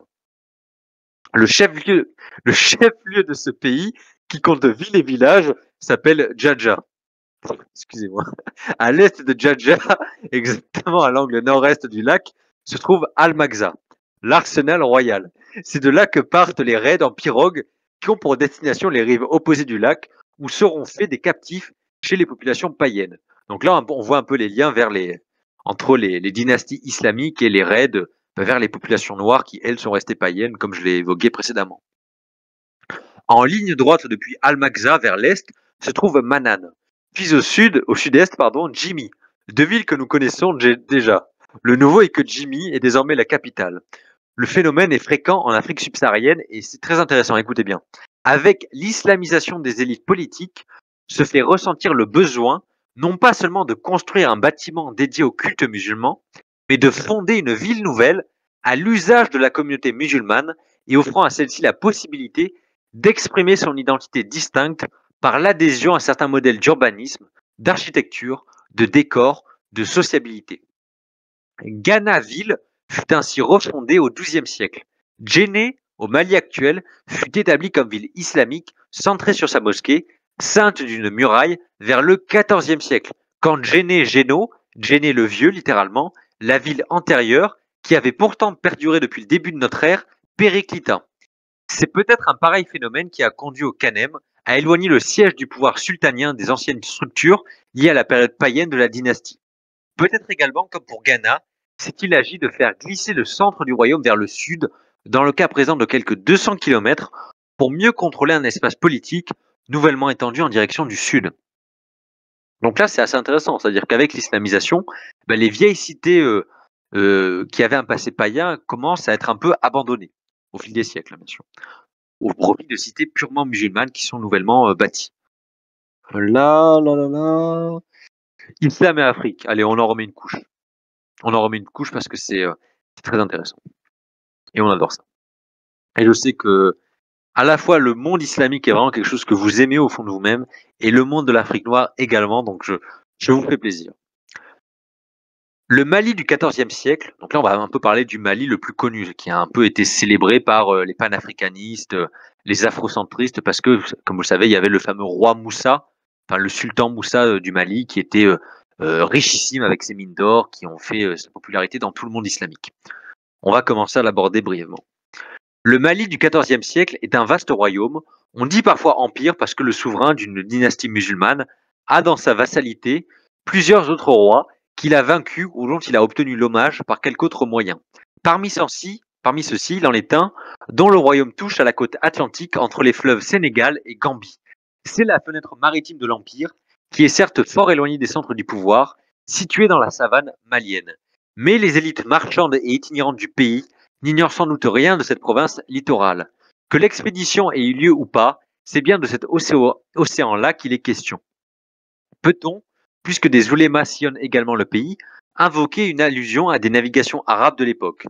Mais il y en a guère. Les géographes du temps révèlent leur ignorance des choses de l'océan, et les praticiens de la navigation sont peu nombreux à s'aventurer sur les côtes atlantiques au sud du Maroc. Quant à partir vers la haute mer, ils ne le font pas, et d'ailleurs ignorent alors l'existence des Canaries et de Madère. Il y a bien aussi cette légende associée à Oukba ibn Nafi, le conquérant de l'Afrique du Nord, à qui sont prêtés en maints endroits toutes sortes de miracles. Son épopée dut circuler. On dit qu'entré par l'Égypte, il parvint jusque dans le Souss, au Maroc atlantique, et là entra dans l'eau de la mer avec son cheval, prenant Dieu à témoin qu'il aurait poursuivi son chemin si le continent s'était prolongé vers l'ouest. Le sultan du Mali se sera-t-il souvenu de cette scène? L'aura-t-il rejoué? L'aura-t-il continué comme pour montrer à la fois de quel accomplissement historique Il était lui-même la réalisation et de quel projet politique et religieux il pouvait être le porteur, transmis sereinement par Moussa, le fameux empereur du Mali très célèbre, son successeur direct à un officiel du pouvoir égyptien du temps. L'anecdote acquérait de la sorte la valeur d'un message diplomatique, à savoir, je suis issu d'une dynastie assez musulmane pour prétendre porter l'islam au-delà de l'océan et mourir en martyr. Donc en gros là, il va être question de est-ce que il y aurait eu des projets de traverser l'Atlantique à l'époque de l'Afrique noire. Ne souriez pas, c'était un vrai sujet. Mais à vrai dire, on peut douter que ce soit tout à fait cela que le excusez-moi, mais à vrai dire, on peut douter que ce soit tout à fait de cela que parle le texte. Et d'ailleurs, à bien reconsidérer sa teneur, on peut croire que l'anecdote dut inspirer aux auditeurs quelques sentiments de vanité devant une entreprise aussi manifestement dénuée d'intérêt et peut-être même marquée au coin d'un orgueil coupable. Mais cette dernière hypothèse a au moins le mérite de nous rappeler à ce que dit le texte. Si l'on résume en le paraphrasant, le sultan Moussa répondit à peu près ceci. Nous appartenons à une famille dans laquelle le pouvoir s'hérite.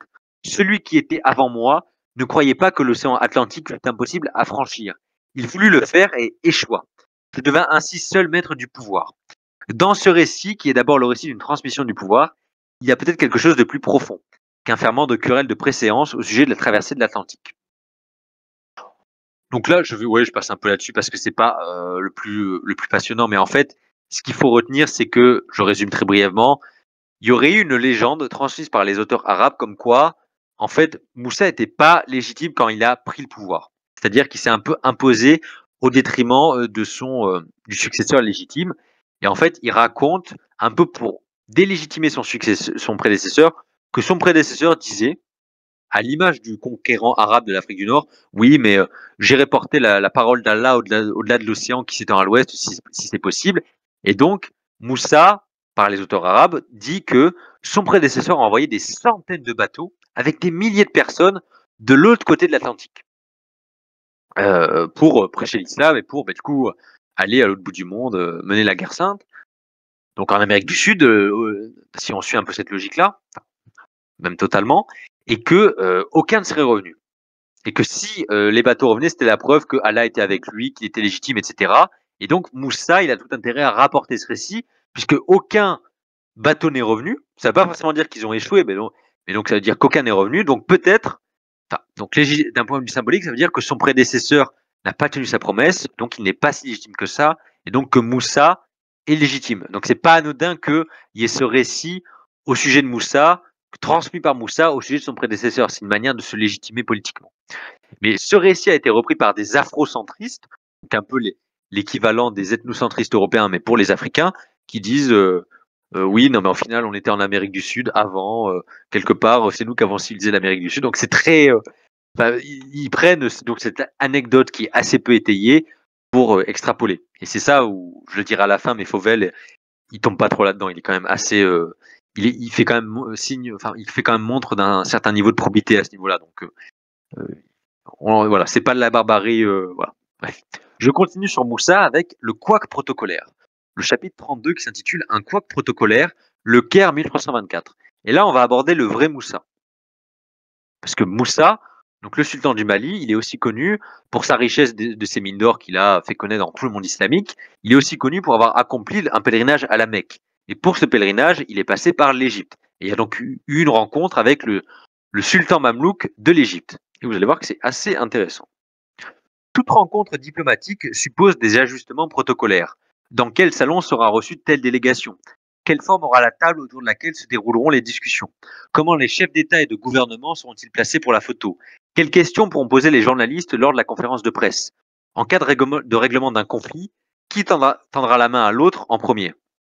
Dès l'annonce de la rencontre, des hommes et des femmes s'activent dans l'ombre pour vérifier que le menu prévu au dîner d'État conviendra à la délégation invitée, pour s'assurer que tel ou tel cadeau diplomatique sera apprécié, et bien sûr pour rédiger les termes du communiqué commun final.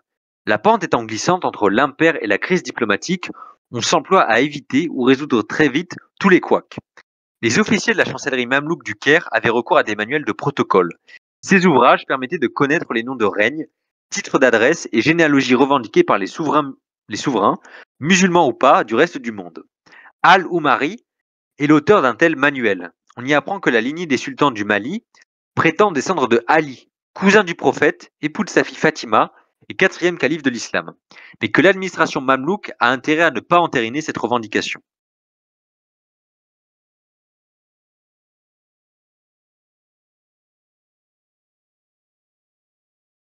On trouvait, dans ces manuels, les formules à employer dans les missives diplomatiques, les égards particuliers à prendre, les compliments à faire, les choses trappes à éviter avec les visiteurs royaux de passage dans la capitale.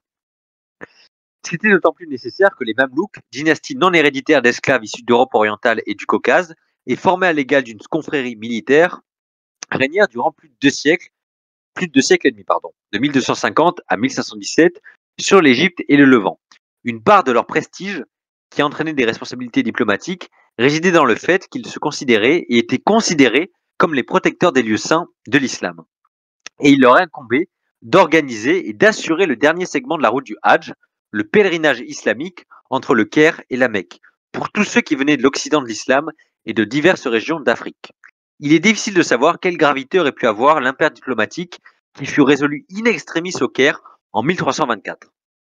Les Takrouris, sous la conduite du sultan Moussa du Mali, avaient planté leurs tentes dans la vaste nécropole de la Carafa, auprès des tombeaux de quelques saints musulmans, dont certains étaient peut-être eux-mêmes réputés originaires du sud du Sahara. Plusieurs siècles avant, le Takrour avait été un royaume indépendant situé dans la moyenne vallée du fleuve Sénégal, et c'est ainsi que ce nom était parvenu dans le monde arabe. Mais au XIVe siècle, le nom de Takrour en était venu à désigner, en Égypte et ailleurs dans le monde islamique, un espace vaguement défini par sa localisation dans l'ouest du Sahel et par l'adhésion de ses classes dominantes à l'islam. Les habitants et habitantes de cette région étaient fort divers en termes d'identité et de langue, Malinké, Peul, Soninké. Mais il se trouve qu'au siècle de Moussa, beaucoup de leur société était placée sous l'hégémonie politique du Mali. À l'extérieur, Moussa était considéré comme sultan du Takrour, chose qui l'agaçait et on peut le comprendre. Le manuel d'Al-Oumari prévenait pourtant que le nom du pays était Mali et que Takrour n'était que le chef-lieu d'une province parmi d'autres. Moussa et sa suite s'étaient installés au bout de la plaine, au sud de la Carafa, dans les jardins de Birkat al-Abash, sur la propriété d'un grand marchand d'Alexandrie qui avait ses habitudes au Mali. Le pèlerinage est-il une affaire privée ou publique? Ce n'est certes pas tout à fait dans ces termes un peu anachroniques que se posa le problème, mais il y avait de cela. Qu'un sultan étranger en route pour l'accomplissement de son Hadj se trouva à séjourner au Caire, dans la capitale d'un autre sultan, attendant le départ de la caravane officielle du Mahmal, sous le patronage mamelouk, attisait le tiraillement entre le souverain et le particulier, solliciter les deux qualités contraires de l'humilité et de la munificence. Le palais mamelouk n'avait évidemment pas été le dernier à être informé que le sultan du Mali et des milliers de personnes venues d'Afrique de l'Ouest campaient en périphérie de la ville. Parmi elles se trouvaient sans doute des pèlerins ordinaires, mais très certainement aussi des membres éminents de la cour du Mali et une importante garde armée. Le bruit avait en outre déjà circulé que les Maliens étaient riches et qu'ils dépensaient leurs richesses sans compter, un peu comme John Hammond dans Jurassic Park. Des officiers mamelouks du plus haut rang avaient été chargés d'agrémenter le séjour du sultan Moussa. Il suffit d'ailleurs à Al-Oumari de recueillir le témoignage de ces hommes une quinzaine d'années plus tard pour que nous ayons un compte-rendu assez précis de la teneur des conversations qui eurent lieu. Personne n'était dupe. Aux officiers, ces conversations servaient à faire remonter leur avis, informés au sujet du puissant souverain du Mali et de sa cour. À Moussa et à son entourage, elles servaient à faire passer des éléments de langage au sujet des sources de sa légitimité, de sa puissance, de sa richesse. Le pèlerinage d'un souverain du Mali ne pouvait pas ne pas être une affaire politique. Le palais mamelouk le sait et ne voit pas pourquoi il n'essaierait pas de l'en tirer avantage. La cour malienne le sait et ne voit pas pourquoi ce jeu se pratiquerait à son désavantage. Al-Malik al-Nasir, le sultan mamelouk en exercice, fait donc savoir qu'il serait apprécié que le sultan du Mali se rendît à la citadelle pour une rencontre au sommet. Le message emprunte le canal des discussions qu'entretiennent les officiers mamelouks avec les Maliens. Discussions qu'il faut prétendre informelles pour qu'elles soient efficaces, mais qui revêtent tout de même un caractère très officiel. C'est d'ailleurs le Mirmandar, l'officier mamelouk chargé du protocole, qui a approché Moussa. Celui-ci ne s'est évidemment pas départi de sa stature. Bien qu'il parle parfaitement l'arabe, il attend que son traducteur transmette le propos dans sa langue, probablement le malinké, et il répond dans la même langue. Tout cela reste poli et filtré, mais la réponse malienne à l'invitation de se rendre à la citadelle est ferme. Nous avons la réponse verbatim de Moussa. Je cite: « Je suis venu pour le pèlerinage et pas pour autre chose. Je ne veux mêler mon pèlerinage à rien d'autre. » On se rapproche donc du couac. Car si l'obligation de visite à son homologue mamelouk place Moussa dans la position inconfortable d'avoir à marquer sa déférence devant un égal, s'y dérober passerait pour un affront public. La discussion se poursuit, argument pour argument. Et Moussa se laisse fléchir. Son entourage lui a probablement fait valoir qu'il n'a pas vraiment le choix. Le jour venu, la réception ayant lieu dans la salle du trône, on annonce le sultan Moussa du Mali. Comme le veut le protocole, un officier lui demande de s'incliner et de baiser le sol devant le sultan Al-Malik al-Nasir. Moussa marque un arrêt. C'est impossible. Le sultan du Mali ne se prosterne pas devant un mortel. On imagine la panique.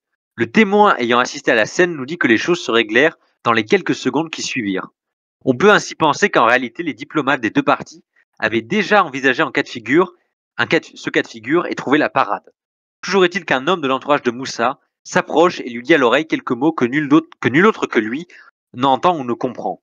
Alors Moussa s'avance et déclare, je cite, « Je me prosterne devant Dieu qui m'a créé et donné la vie ».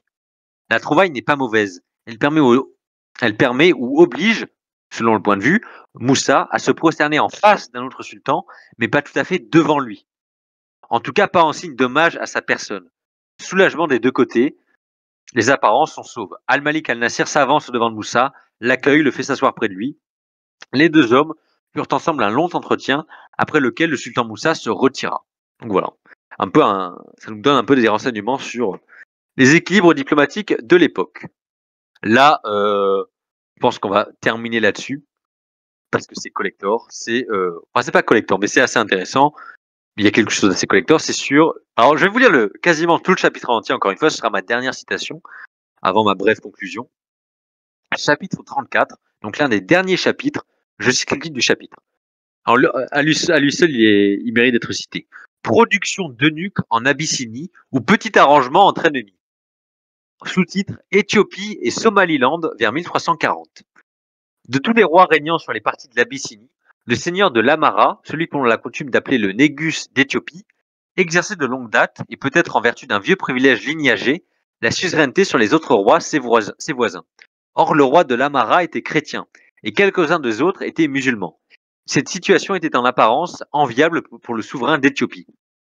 Plusieurs manuscrits éthiopiens préservent le récit en langue gaze de la campagne conduite en 1332 par le roi Amda Seyon, qui a régné de 1314 à 1344, contre une coalition d'infidèles, donc des musulmans, formée par le sultan de Laoufat.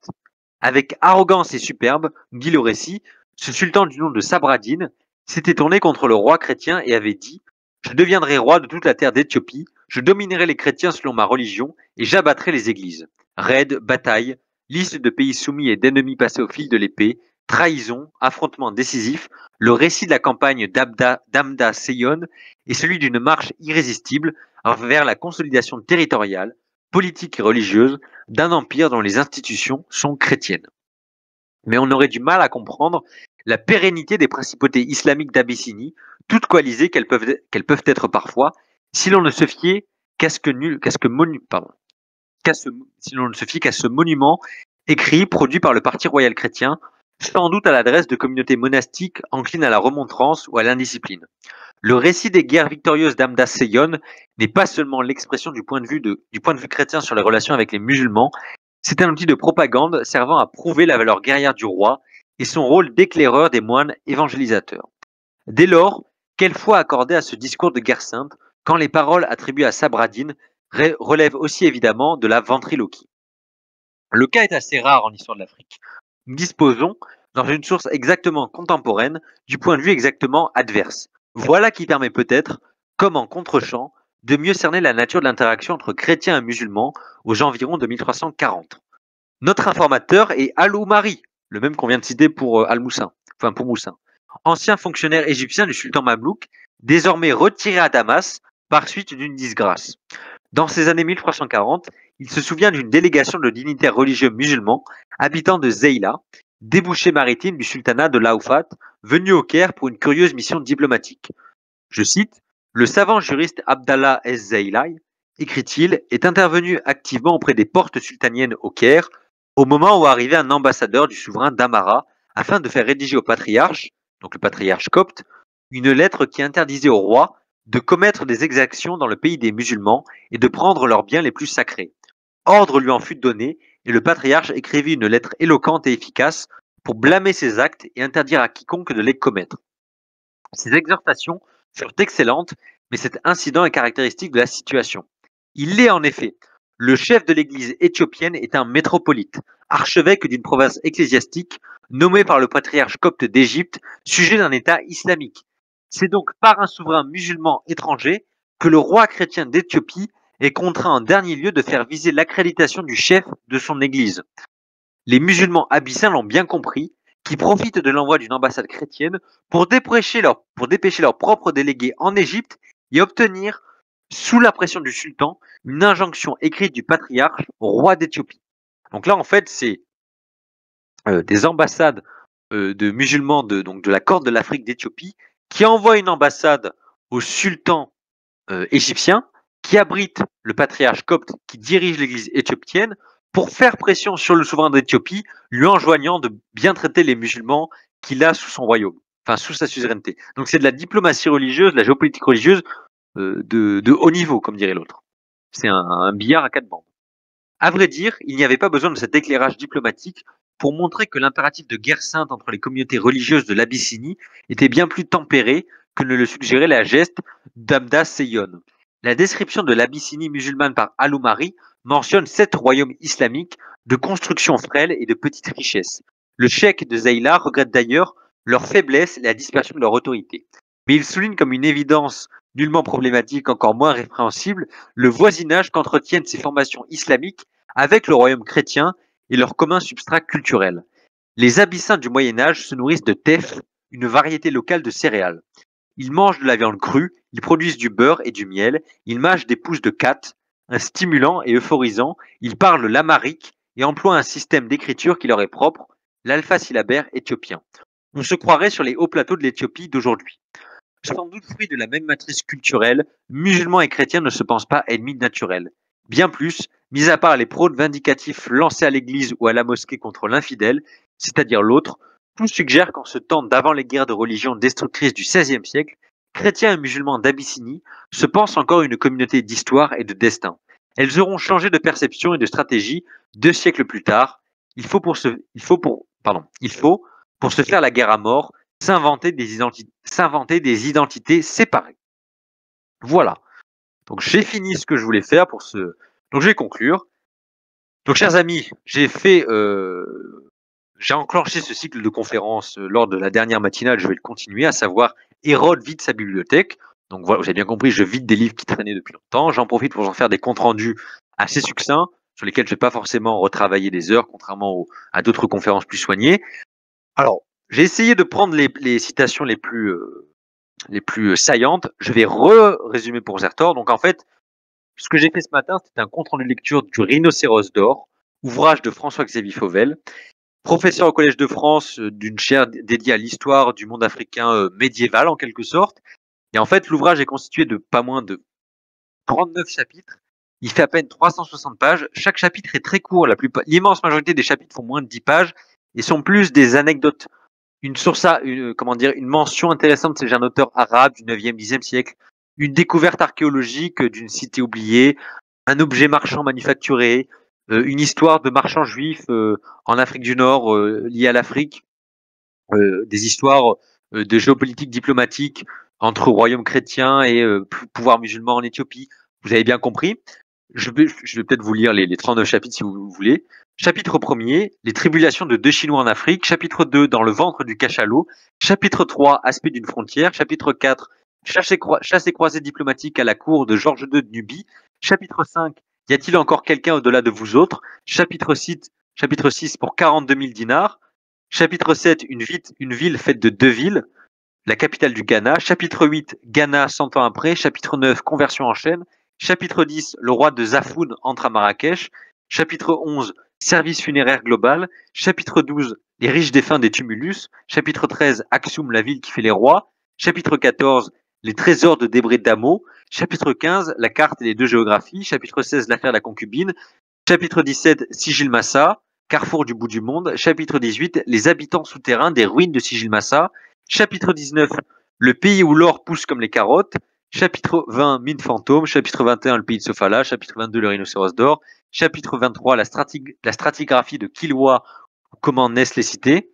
Chapitre 24, les chameaux de Madagascar ou l'Afrique de Marco Polo. Chapitre 25, l'œuvre des anges, la part de l'homme. Chapitre 26, au pays des pêches et des grenades. Chapitre 27, le sultan et la mer. Chapitre 28, des ruines de sel. Chapitre 29, la douane du Mali. Chapitre 30, une épave au Sahara. Chapitre 31, reflet dans une boucle d'or. Chapitre 32, un couac protocolaire. Chapitre 33, le roi de parole. Chapitre 34, production de nuques en Abyssinie ou petit arrangement entre ennemis. Chapitre 35, vestiges d'avant le gaucher. Chapitre 36, inventaire à Grand Zimbabwe. Chapitre 37, la découverte de l'Afrique par un Européen. Chapitre 38, les nouveaux rivages de l'Afrique. Chapitre 39 et dernier chapitre, Vasco de Gama et le Nouveau Monde. Alors, pourquoi faire cette conférence? Pour vider ma bibliothèque, bien sûr, mais aussi parce que, comme l'indique mon ami Emmanuel Todd, François-Xavier Fauvel est passé chez Grota Bene. Mais là, en fait, Fauvel résumait tous ses travaux, il en a publié des tonnes. Et là, en fait, je me suis dit, c'est toujours mieux de revenir au texte, en fait, plutôt que d'écouter quelqu'un parler dans une discussion un peu de bistrot avec un type qui s'est fait castrer. C'est quand même toujours mieux de revenir au texte, au site, aux citations. L'intérêt de l'ouvrage, comme je l'ai dit, c'est que même si c'est éparpillé, mais il explique l'introduction, parce qu'en fait, dans l'introduction, je le rappelle pour certains, il dit si on veut s'intéresser à l'histoire de l'Afrique pour la période médiévale, entre guillemets, à savoir à peu près 8e, 15e siècle, c'est éparpillé. Parce qu'en fait, il le dit lui-même, alors que lui-même s'oppose aux clichés européens contre les Africains sous-développés, mais il le dit lui-même. La plupart des écrits qui parlent de l'Afrique noire de cette période viennent de civilisations extérieures à l'Afrique noire. Parce que les sociétés d'Afrique noire elles-mêmes n'ont quasiment pas produit d'écrits parlant d'eux-mêmes. Des écrits économiques, des écrits religieux. Je n'ai fait que citer dans cette conférence. Je n'ai pas cité tous les chapitres parce qu'il y en a 39, mais vous avez vu que vous avez reconnu certains que j'ai cités. Il y en a que je n'ai pas du tout cités, donc vous pourrez les découvrir si vous voulez. Mais vous avez bien compris que tous les auteurs que je citais qui ont écrit des bouquins qui parlent de l'Afrique noire sont quasiment tous des auteurs arabes. Tous, enfin nord-africains, arabes ou arabo-berbères, ou alors des marchands juifs. Quasiment. Ou alors, s'ils ne le sont pas, ils sont de l'Afrique de l'Est. Mais dans ce cas-là, on est déjà dans un monde beaucoup plus sémitisé. L'éthiopien, enfin le guèze actuel est une langue sémite, enfin assez sémitisée. Donc voilà. Et l'archéologie, l'archéologie en fait, elle fait parler des sites. Elle nous dit bon, ok, il y avait telle citadelle, mais c'est difficile de faire parler. Ok, on a trouvé une ancienne capitale, mais comment la coordonner avec tout le reste? Voilà.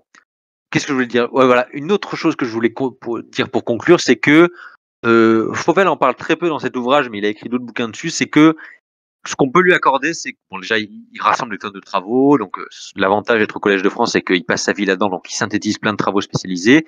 Les petites notes à la fin de chaque chapitre donnent des références bibliographiques très pointues sur chaque petit thème, chaque micro-thème. Donc, ça, c'est très appréciable. Autre point, c'est que il met en garde contre l'afrocentrisme aussi. Donc, il n'est pas non plus dupe. Il dit oui, non, mais ce discours africano-centré, c'est aussi tout aussi stupide, en fait, d'un point de vue de la recherche archéologique et historique sur l'Afrique ancienne. Il a écrit un bouquin entier que je ne lirai pas sans doute sur Cheikh Anta Diop, donc celui qui avait plaidé pour une origine noire de la civilisation de l'Égypte antique pharaonique. Voilà, donc pour un peu redonner du crédit à Fauvel, ça n'est pas un affreux gauchiste qui prend parti. Il est quand même assez, il fait quand même preuve d'une assez grande probité là-dessus. Bref, là-dessus, chers amis, j'en ai fini. J'ai parlé assez longtemps, beaucoup trop longtemps à mon goût, mais je vous rends la parole. Merci à vous de m'avoir écouté. Je suis content que vous soyez là. Merci Rod pour cette très, au final, assez longue conférence en vrai. Oui, je n'avais pas du tout prévu que ce soit aussi long. Et on sent que voilà, tu as pris plaisir à le faire, donc déjà ça c'est plutôt cool. En tout cas, ça s'est senti et les informations se sont plutôt bien transmises. Et oui, comme tu disais, en fait, on remarque vraiment le côté échantillonnaire des sources historiques et d'essayer de construire à peu près, c'est de broder un récit, mais sur lequel on peut pas vraiment s'appuyer à 100%, quoi, étant donné que les données sont aussi éparpillées et que les sources sont aussi variées, quoi. Mais c'est très intéressant et moi j'aime beaucoup en plus les anecdotes de voyages qui mêlent un peu les rencontres de civilisations avec le marchand chinois par exemple qui se retrouve dans la corne de l'Afrique. Enfin, c'est assez passionnant comme genre d'histoire, donc très bonne conférence. Merci. Merci beaucoup. Des remarques, des questions, chers amis. Francis, je sais que tu n'en peux plus, tu es au bout de ta vie, Francis. Dis-nous tout. J'ai vu vos échanges pendant la conférence. Vous n'avez pas pu vous empêcher, mais je m'attendais à ça. Allez-y. Non, mais enfin, du coup, shalom à tous, mais non, mais c'était ouais, moi j'avais déjà écouté,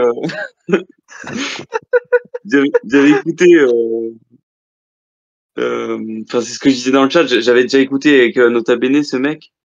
Et oui, c'est ça, c'est qu'en fait il racontait que on essaye de faire l'histoire avec une une statue qu'on trouve sur place, une vieille statue ou quoi. Enfin voilà. Enfin, on essaye vraiment de partir que de l'Afrique, quoi. Mais après, ouais, comme tu dis, on fait l'histoire avec les peuples arabes et tout ça, quoi. Et que... Mais oui, bon après il en parle pas parce que ce serait beaucoup trop polémique et je pense que lui il défendrait pas du tout cette thèse, mais c'est est-ce que on peut parler de civilisation sans culture de l'écrit très développée? Mais je pose la question, hein. Je pose la question théorique, c'est-à-dire que l'islam, qu'on l'apprécie ou pas, pourrait être considéré comme civilisation selon certains, moi par exemple, parce que l'islam a écrit sur lui-même en fait. L'islam a écrit sur lui-même, a témoigné de lui-même. Là, l'Afrique noire, ben, vous l'avez bien vu, hein, enfin, voilà, même du temps de Moussa, toutes les sources arabes parlent de Moussa comme un souverain très puissant.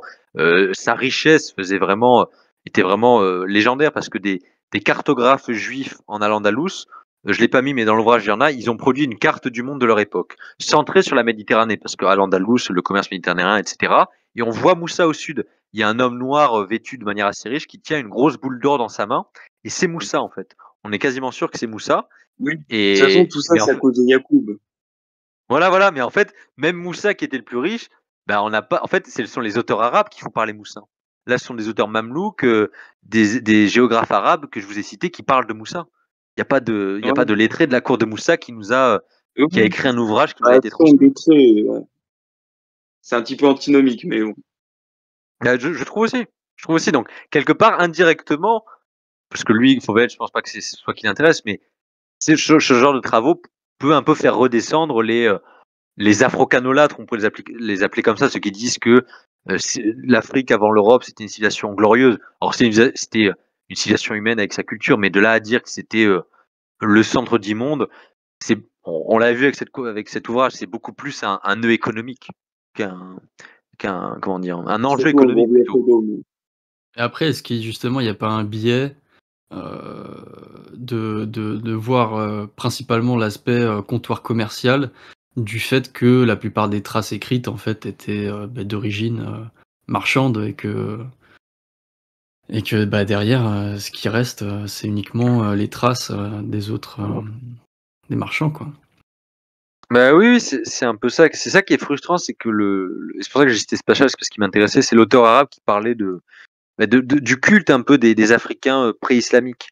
Mais en fait, à part ces quelques rares informations et des découvertes archéologiques sur des tumulus ou des cimetières, il y a peu de choses. Donc, enfin, comment dire? Oui, il y a un biais forcément, mais c'est que ce substrat culturel pré-monde islamique, pré-mondialisation commerciale, il a laissé peu de traces en fait. Ça veut Oui, pas c'est dire pour qu'il ça n'y a d'ailleurs rien eu, que bien sûr. oui, c'est pour ça qu'ils sont en plein fantasme en fait, voire même en plein Voilà. délire. Dans les deux cas, ça entraîne des dissonances cognitives des deux côtés, où on dit il n'y avait rien du tout, et de l'autre, ils disent non, mais en fait, c'était le Wakanda, on allait dans l'espace avant vous. Mais on pourrait faire un parallèle intéressant, et là, Francis sera ravi. Les civilisations mésoaméricaines qui n'ont pas été entièrement détruites par l'Europe, mais qui ont été, on va dire, calmées un grand coup, elles ont laissé des traces écrites, qui ont été redécouvertes. Et bon, après, c'est aussi les membres de leur civilisation ont gardé une langue, ont continué de mettre par écrit, avec la colonisation hispanique et portugaise, ils ont mis par écrit certains de leurs récits très très tôt pour garder leur culture. Les découvertes archéologiques ont montré qu'ils avaient leur langue aussi, avec leur calendrier, etc. Donc, c'est assez compliqué si on compare les deux, par exemple. Parce que même ces civilisations mésoaméricaines qu'on pourrait qualifier de primitives si on avait un regard européano-centré, elles ont laissé plus de traces. C'est vrai. Et elles n'étaient pas aussi évoluées, elles étaient tout aussi évoluées que quelque part les Africains de cette époque-là, hein. Voire plus. Hein. Voilà, Francis, je pense qu'il est d'accord avec moi. Hein. Voilà, bien sûr, Francis avait un calendrier, un système religieux très développé, l'architecture était, il y avait des grandes villes. Là aussi, on nous parle de villes. On nous dit qu'il y avait 2 capitales, mais on comprend que les capitales, même les capitales islamiques, elles se constituaient par agglomération. C'est-à-dire, il y avait une mosquée, puis petit à petit s'aggloméraient d'autres bâtiments administratifs, et l'ancienne ville était abandonnée. Mais nulle part on nous parle de plans damiers, de plans octogonaux, et tous les auteurs arabes, qui tous ont des présupposés racistes, hein. Enfin, Fauvel le rappelle, pour eux, l'immense majorité part du principe que les Noirs sont des inférieurs et que ça vaut même pas la peine d'en discuter. Tous parlent mais tous sans exception disent oui, des huttes avec des roseaux. Il y en a aucun qui parle d'habitation en dur. Alors peut-être qu'ils exagèrent un peu, mais il y a quand même un fond de vérité pour que l'immense majorité parle d'habitation en hutte, quoi. Ouais, il n'y a pas de grande cité perdue qu'on aurait Non, volontairement écarté de l'histoire pour faire non, il y a passer. La station principale là-bas, c'est le Niglou. Voilà, on dérape. Non, mais il dit il y avait des capitales, il y avait des nœuds commerciaux, mais il n'y avait pas de grandes cités comme Tenochtitlan dans le monde mésoaméricain. Enfin, aucune n'a été découverte jusqu'à ce jour. Ouais. Pas de cet ordre-là, hein. Et c'est un mais monde, après, là aussi. Vas-y. Non, mais j'allais dire beaucoup d'arguments comme ça pro-africanistes, tout ça. C'est beaucoup issu de la Nation of Islam, quoi. Ouais, c'est ça, Nation of Islam et les Black Israélites aussi. Ouais, voilà. Ouais. C'est un autre délire. Les Blacks israélites, je ne connaissais pas. Ah bah attends, je t'enverrai des références. C'est quoi, les Juifs éthiopiens ou... Bah écoute, oui, il se réfère pas mal à ça effectivement, et il se considère comme étant les vrais et purs Israélites, quoi. C'est-à-dire que Ah oui, c'est non, mais ça c'est une communauté très ancienne, hein, les Juifs d'Éthiopie, c'est très très vieux. voilà, mais en fait Là-dessus. eux, ce sont essentiellement les Black Israélites, bah, c'est surtout des Afro-Américains, mais qui se Ah oui. revendiquent de cette appartenance culturelle, bah avec voilà, l'Éthiopie, le Négus, tout ça, quoi. L'Éthiopie, bazar religieux ethnique, hein, C'est vrai. encore aujourd'hui. Et commercial avec d'immenses richesses. Et oui, très tôt ça fait lien avec l'Arabie pré-islamique et les origines de l'islam. Tout est lié. Tout est lié. Mais oui, voilà, ce que je voulais dire, c'est que c'était ce qui joue aussi pour l'Afrique par rapport au monde mésoaméricain, c'est que il n'y a pas, comment dire, on voit avec Moussa, c'est que Moussa, il a fédéré plein de petits royaumes vassaux, et que à partir du moment où ce genre de royaume tombe, très vite l'Afrique retombe, et là en fait on retombe sur ce que disait Hegel, on retombe dans des petites guerres tribales et ethniques. Et quand un monde continental est constitué de guerres tribales et ethniques et n'arrive pas à passer des stades de centralisation supérieure, c'est compliqué d'avoir un monde centralisé avec une capitale et une production d'élites lettrées et d'une civilisation de l'écrit aussi, ça joue aussi, hein. Quand on en reste à un stade tribal et ethnique, on montre rarement. Et les grands empires mésoaméricains, c'est ça, hein. Ce sont des grosses fédérations tribales qui commencent à un peu gommer leurs différences pour devenir autre chose, à se centraliser. La France aussi, quelque part, le monde européen, c'est ça, hein. C'est plein de... Une fragmentation qui s'agglomère petit à petit. Voilà. Ouais. Et on voit que dans le monde africain, ça a été des phénomènes un peu, en intermittence, ce genre de royaume qui centralise. Ça apparaît un siècle, ça disparaît l'autre. Oui, c'est ça qui fait les légendes, enfin des grandes ethnies, des grandes tribus africaines. Écoutez, Francis Spoke, des remarques, chers amis. J'ai la voix détruite. Francis, moi je veux t'entendre, je veux ta voix sur YouTube, Francis. Le public te réclame, vraiment. C'est une question de vie ou de mort, Francis. Nous voulons t'entendre.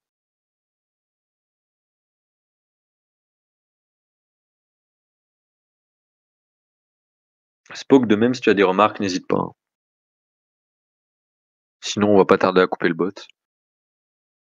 Mais qui est là? Ah, c'est Jean Rat. C'est Jean Rabin. Tu arrives à la fin de la conférence, Jean Rabin.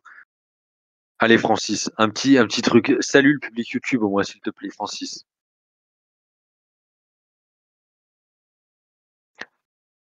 Pour la France. Francis, s'il te plaît. Francis boycotte le Francis, tu me dis, je crois qu'en fait, tu boycottes la conférence. Tu voulais un truc sur autre chose. Je te dis non, mais c'est pas possible. On va parler des. Il voulait que les toits des pyramides conduisent de l'électricité. Voilà, non, mais quelque part, là, on a mis en slip la théorie de Maître Gibbs. On voit que c'est pas du tout le Wakanda, hein. Où sont les pompes à eau géantes? des pyramides. Moi, je demande. Je demande les pompes à eau. Mais moi, ce que j'ai beaucoup aimé, c'est cette explication sur le pourquoi des conversions à l'islam. Là, je me suis dit, je me suis mis à la place comment dire, du prêcheur, du prédicateur musulman. Je me suis dit, mais c'est tout bénef. C'est tout Tu sais, bénef. ça fait un peu penser, quand tu parlais justement de l'élite, ou plutôt que l'aristocratie avait tendance à adopter, on va dire, la nouvelle religion. Et ça faisait beaucoup aussi penser à ça fait un peu écho à Rome et justement à toute l'aristocratie qui, voilà, parce que c'était bien vu de se convertir au christianisme quand c'était la bonne époque, et qu'au final, ils en profitent, quoi. Il y a un changement de paradigme. Oui, non, mais c'est surtout moi le côté, à la fois on convertit les élites, mais la géopolitique de l'argent derrière le côté marchand. Évidemment. C'est tout bénef parce que je le rappelle pour les acteurs qui n'étaient pas là dans le mini chapitre. En fait, il explique que vers le 10e, 12e siècle, plein de souverains d'Afrique subsaharienne se convertissent à l'islam. Seul le souverain et les élites se convertissent, et les prédicateurs cherchent uniquement à convertir les souverains. Parce que déjà, si les souverains deviennent musulmans, le pouvoir politique est musulman, du coup les marchands musulmans sont à l'abri, donc ils peuvent venir faire du commerce. Et surtout, ça les arrange quelque part que le gros de la population reste païenne, parce qu'ils peuvent les réduire en esclavage et faire du commerce avec les souverains noirs musulmans, qui eux-mêmes peuvent réduire une partie de leur population en esclavage. Donc c'est parfait, c'est le coup de poker ultime. Hein. Je me suis mis à la place, je me suis dit, mais ils étaient bons. En fait, il n'y a rien à changer en fait avec la France-Afrique, c'est exactement la même chose aujourd'hui. C'est ça, c'est de l'acquisition hostile de C'est des leaders corrompus là. Il y a le grand de sa pyramide qui récolte tous les shekels, mais bon, on va être sur YouTube, mais c'est pas grave. Bon. Ça va. Jean Rabat, nous parlions de tes lointains ancêtres, voilà, si tu veux savoir. Mais c'est pas mes ancêtres. Ah. Tu n'es pas. Non, c'est l'Inde, ses ancêtres. Ah oui, là, ça va. L'Inde, ça va, c'est plus respectable, ça va. Là, on parlait d'Afrique noire. Nous sauverons l'Inde. Nous sauverons l'Inde, mais pas l'Afrique. Ah, Francis, tu me régales. Oui, non, mais Francis, je sais pas, mais t'étais là, en fait, oui, t'es là depuis le début quand le prédicateur, enfin, un auteur arabe raconte la conversion d'un mec du Soudan, enfin, d'Afrique, enfin, subsaharienne, et qu'ils appelaient Soudan à l'époque, hein, parce que c'est ça veut juste le pays des Noirs, littéralement. Et il disait qu'en fait, il y avait une sécheresse depuis beaucoup trop longtemps. Il faisait des sacrifices à leurs idoles païennes, ça marchait pas. Et un musulman qui s'appelait Ali lui a dit, non, mais je vais t'apprendre quelques versets du Coran, tu vas prier Allah et tout va revenir pour le mieux dans ton pays, tes ennemis vont te craindre. Ça a marché, il s'est converti.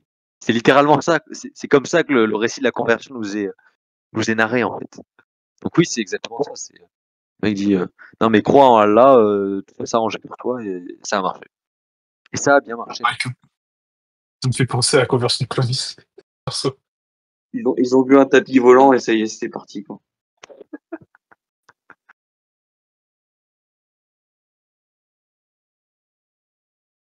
Bah écoutez, s'il n'y a pas d'autres questions ou de remarques, chers amis, on va couper le bot. Spook Francis, dernier appel. Allez, dernier appel, Spook Francis. C'est maintenant ou jamais, sinon je coupe. Cette conférence sera rushée dans les barbelés. Elle sera rushée dans le drive de Zertor pendant 40 ans. 2000 ans, monsieur. Bon, ben je crois qu'on va faire du bot. Une dernière remarque par écrit, Francis. Une dernière remarque ou pas du tout? Non, c'est bon? Parfait. Ils sont. Ouais, non, je vais pas lire ce que tu as écrit. Je vais pas lire ce que tu as écrit, donc je vais conclure que tu as terminé. Eh bien, parfait, chers amis. Le général.